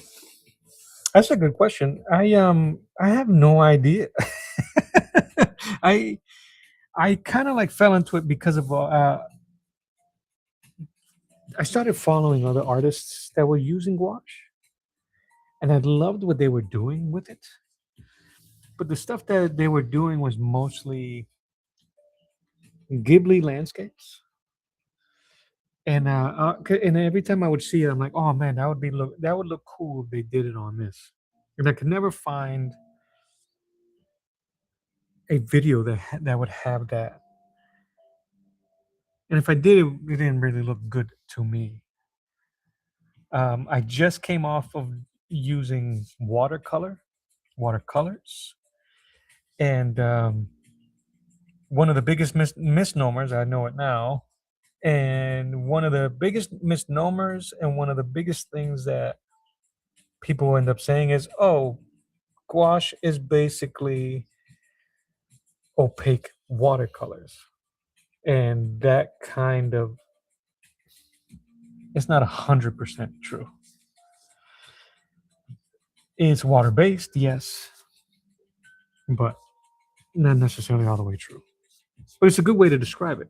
So I bought into it. I thought, oh, I've just been messing around with watercolors for a year or two. I think I can transition. I've tried acrylic with some varying success. Um, for whatever reason, I could not make it stick or keep up with it. I lost interest of acrylic, even though I look at other artists use it now and I'm like, man, maybe I should have stayed with it. But I am enjoying the difficulty and the challenge of gouache. I like the way it looks. I like the matte finish. I like how sharp you can get it.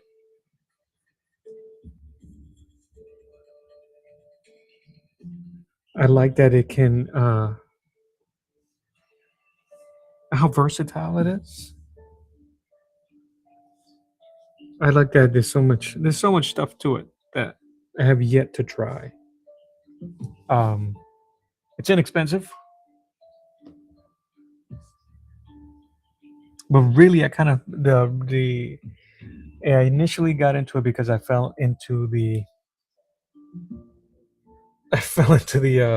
you should do gouache videos, and I wanted to see comic art as a gouache, and I didn't really see that much of it. And if I did it, I didn't really like it. And I needed something kind of to commit to when starting the channel. And I thought that would be a really good way to start my channel, rebrand it, and share and learn along the way.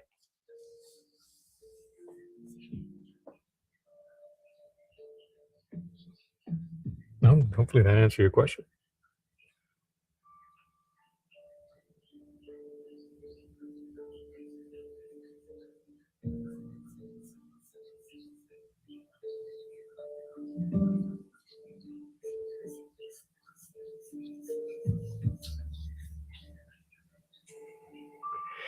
Alex Ross, yes, he does. Yes, he does. But he, as he should, he keeps it very close to the chest. He doesn't really show. He'll say, "Oh, I don't even use it right." The guy is prolific on it. I don't even use it right. I don't care if you don't use it right. I want to see how you use it.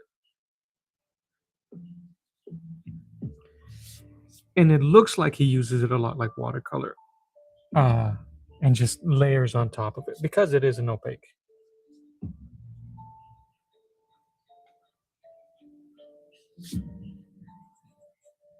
And I think the reason why I didn't attract myself to him is because then you compare, and comparison is the killer of motivation.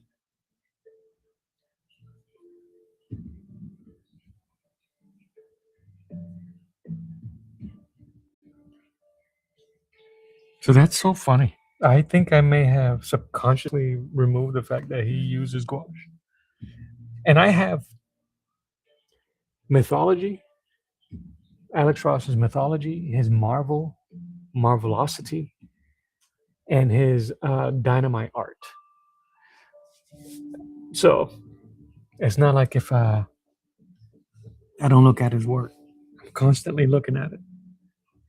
But I don't think I'm looking at it to figure out how he uses gouache. I think I'm looking at his art to see how he builds.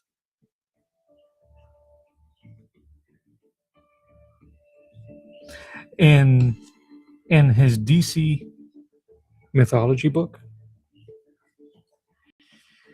they show a behind the scenes, kind of like a work in progress of his process. And allegedly, I say allegedly because even to this day I don't believe it. They say that he does the whole image in black gouache first. And as a ex digital artist, it makes sense because that's what I used to do. Paint my images in black and white first. But boy, I said, yeah, right, so quickly when I read that. considering how vibrant.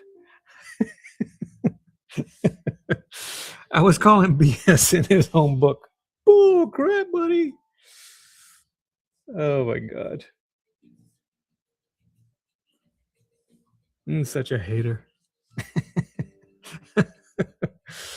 I'm such a hater.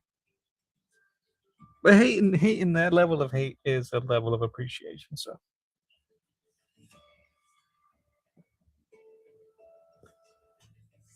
he's a master of his craft. So I have a different style from what I appreciate that.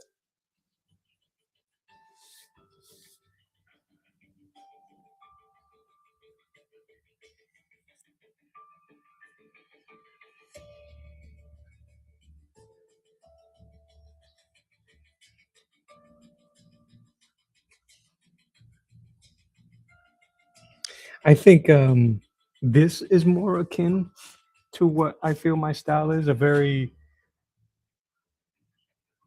like I said, cartoonish realism, very illustrative comic art, but then I'll paint it and try to make it as realistic as possible. Not unlike the way he does it, because he does photorealism.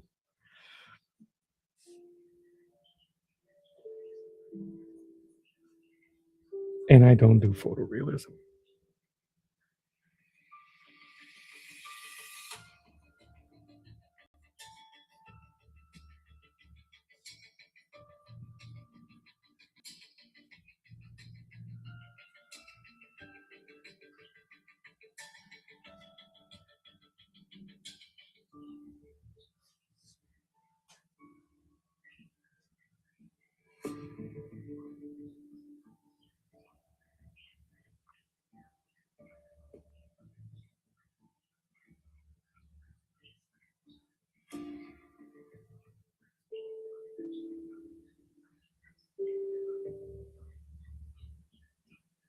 His art style, I think, only works when it's photorealistic, the way he paints it.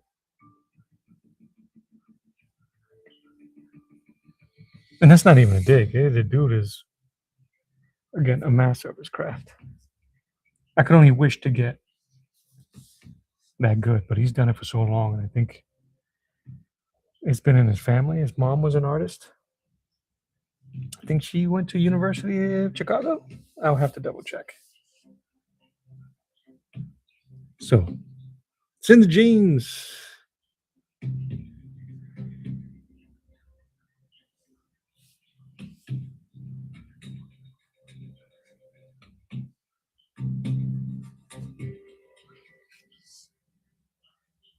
But he doesn't really show.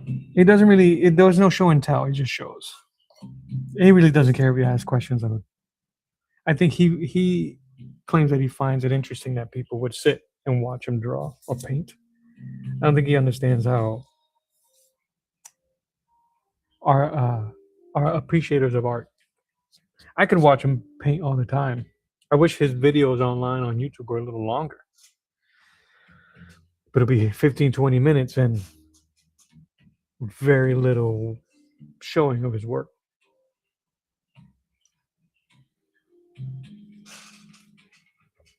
But it is so good. I am not trying to poop on Alex Ross.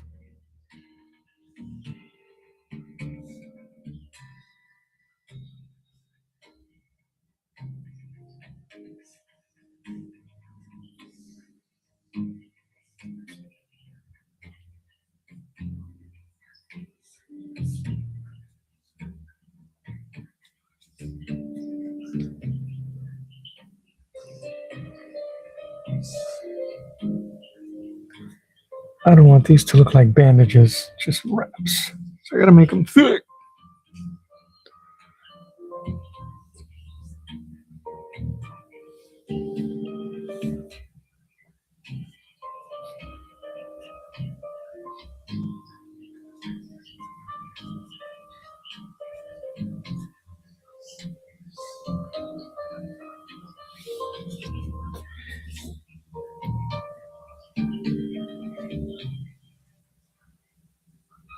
But like I said, I haven't painted in a while something that's significant or substantial like the my Rhino or even my Hulk. And I've been jonesing for it, and that's what I was going to do today.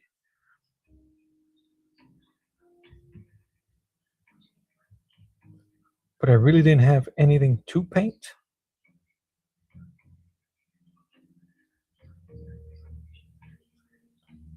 And I don't want to half-ass anything for you guys.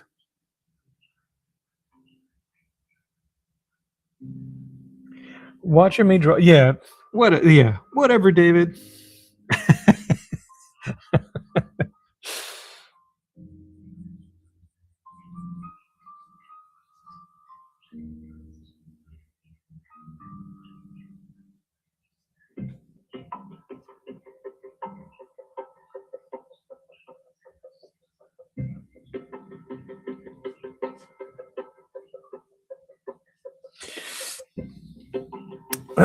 I think, in honesty, though, I think most artists watch other artists to absorb through osmosis, to absorb a technique. Oh, how did he do that? How did he? That's what I do now. Lately, I'll look at something. How did he just do that? How did she just do that? And watch it over and over and try it out. Some of it is successful, some of it isn't, but he has such a great way of teaching, even on his older videos, which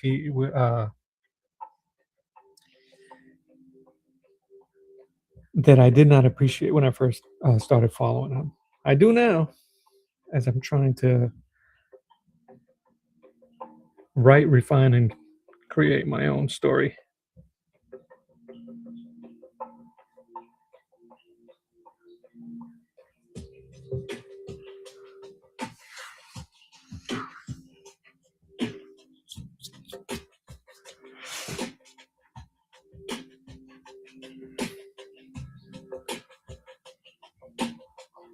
See, this would be a great way. Maybe superimpose ships or village behind them, just in ruin.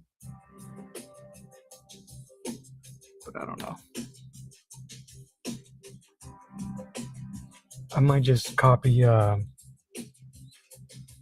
Boris background or something.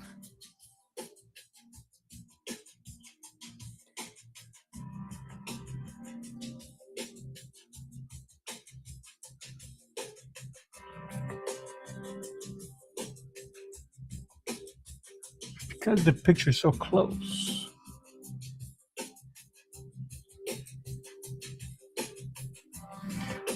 That sword looks off, doesn't it? All right, let's look at this again.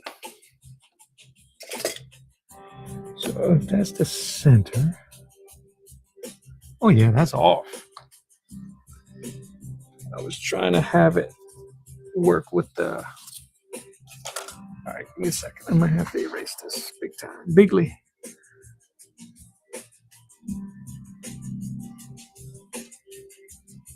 Lucky for me, it's just a few lines.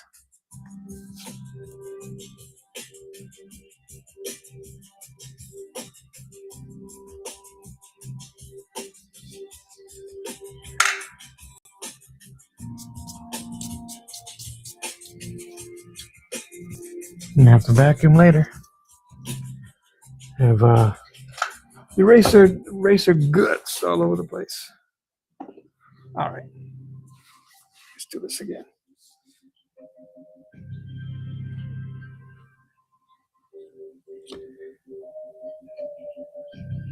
If this was the center,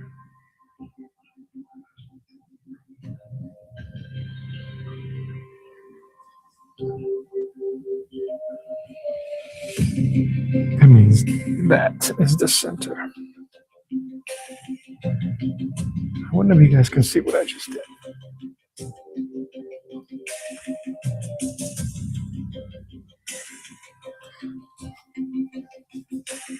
So what I did to try to find the center is I just basically drew a cross section on the hilt. See that cross section there?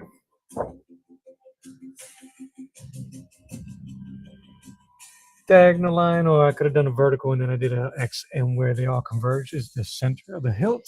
So what I'm going to do now is use that as my point of reference.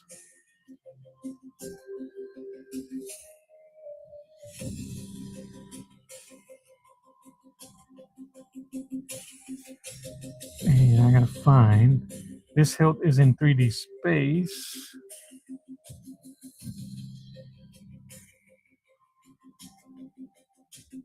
So although it's crooked, I gotta draw past it.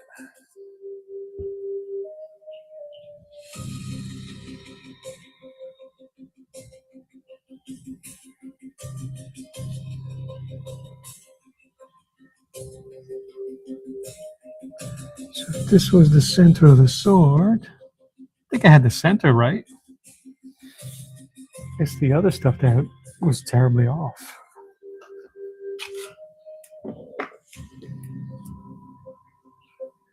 Alright, so I'm going to use this, and I can use this to go up and down.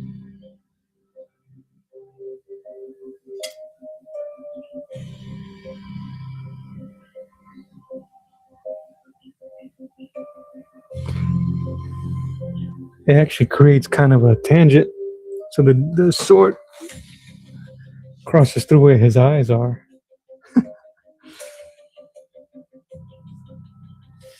So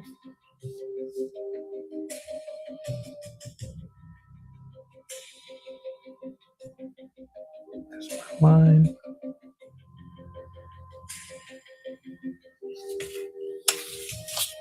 I'm gonna have to reverse it.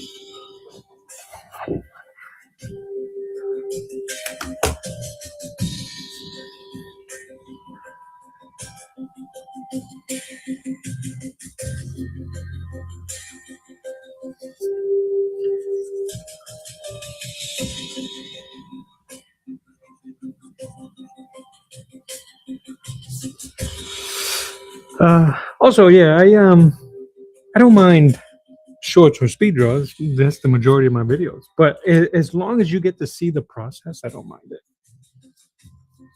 There's some that are so obscure; they obscure the work so much. So, all right, hopefully that worked.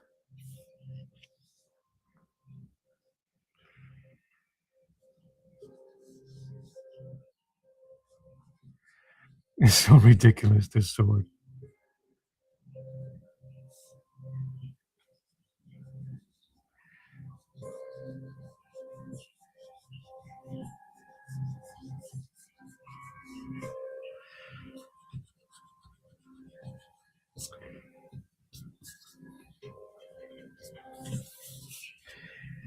Then I gotta do more because it gets chewed up.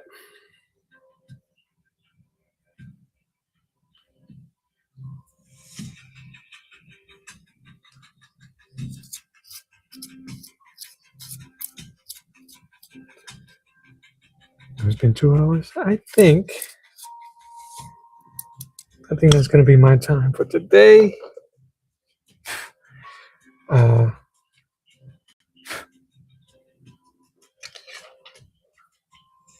What's tomorrow? Wednesday? I don't think I'll be on tomorrow. If I am, it'll be early in the morning, but I'm not too sure. I'm gonna keep messing around with this thing, and it probably won't be too much to add to this. The figure's pretty much done. I will be trying to figure out what to do for the background. But other than that, I want to thank you guys for hanging out with me this morning. This morning where I am, afternoon now. I really appreciate it. Hit you with the the requisite. Hit that like, leave a comment, and share. It's greatly appreciated. Honestly, your time hanging out with me is more important than any of those things.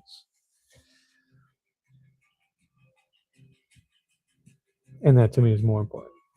So thank you for that. Thank you, Twitch.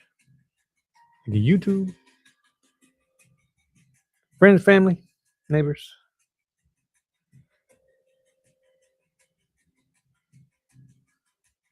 Not bad for my attempt to submit submission for Crom Anthology 2. I appreciate that. Drawing while talking. I appreciate that. And thank you, man. You did also. It was good, cool hanging out with you. I think that is it for me. Hope you have a fantastic day. I see you on the next one. God bless you. Peace. I'm gonna let the music play us out.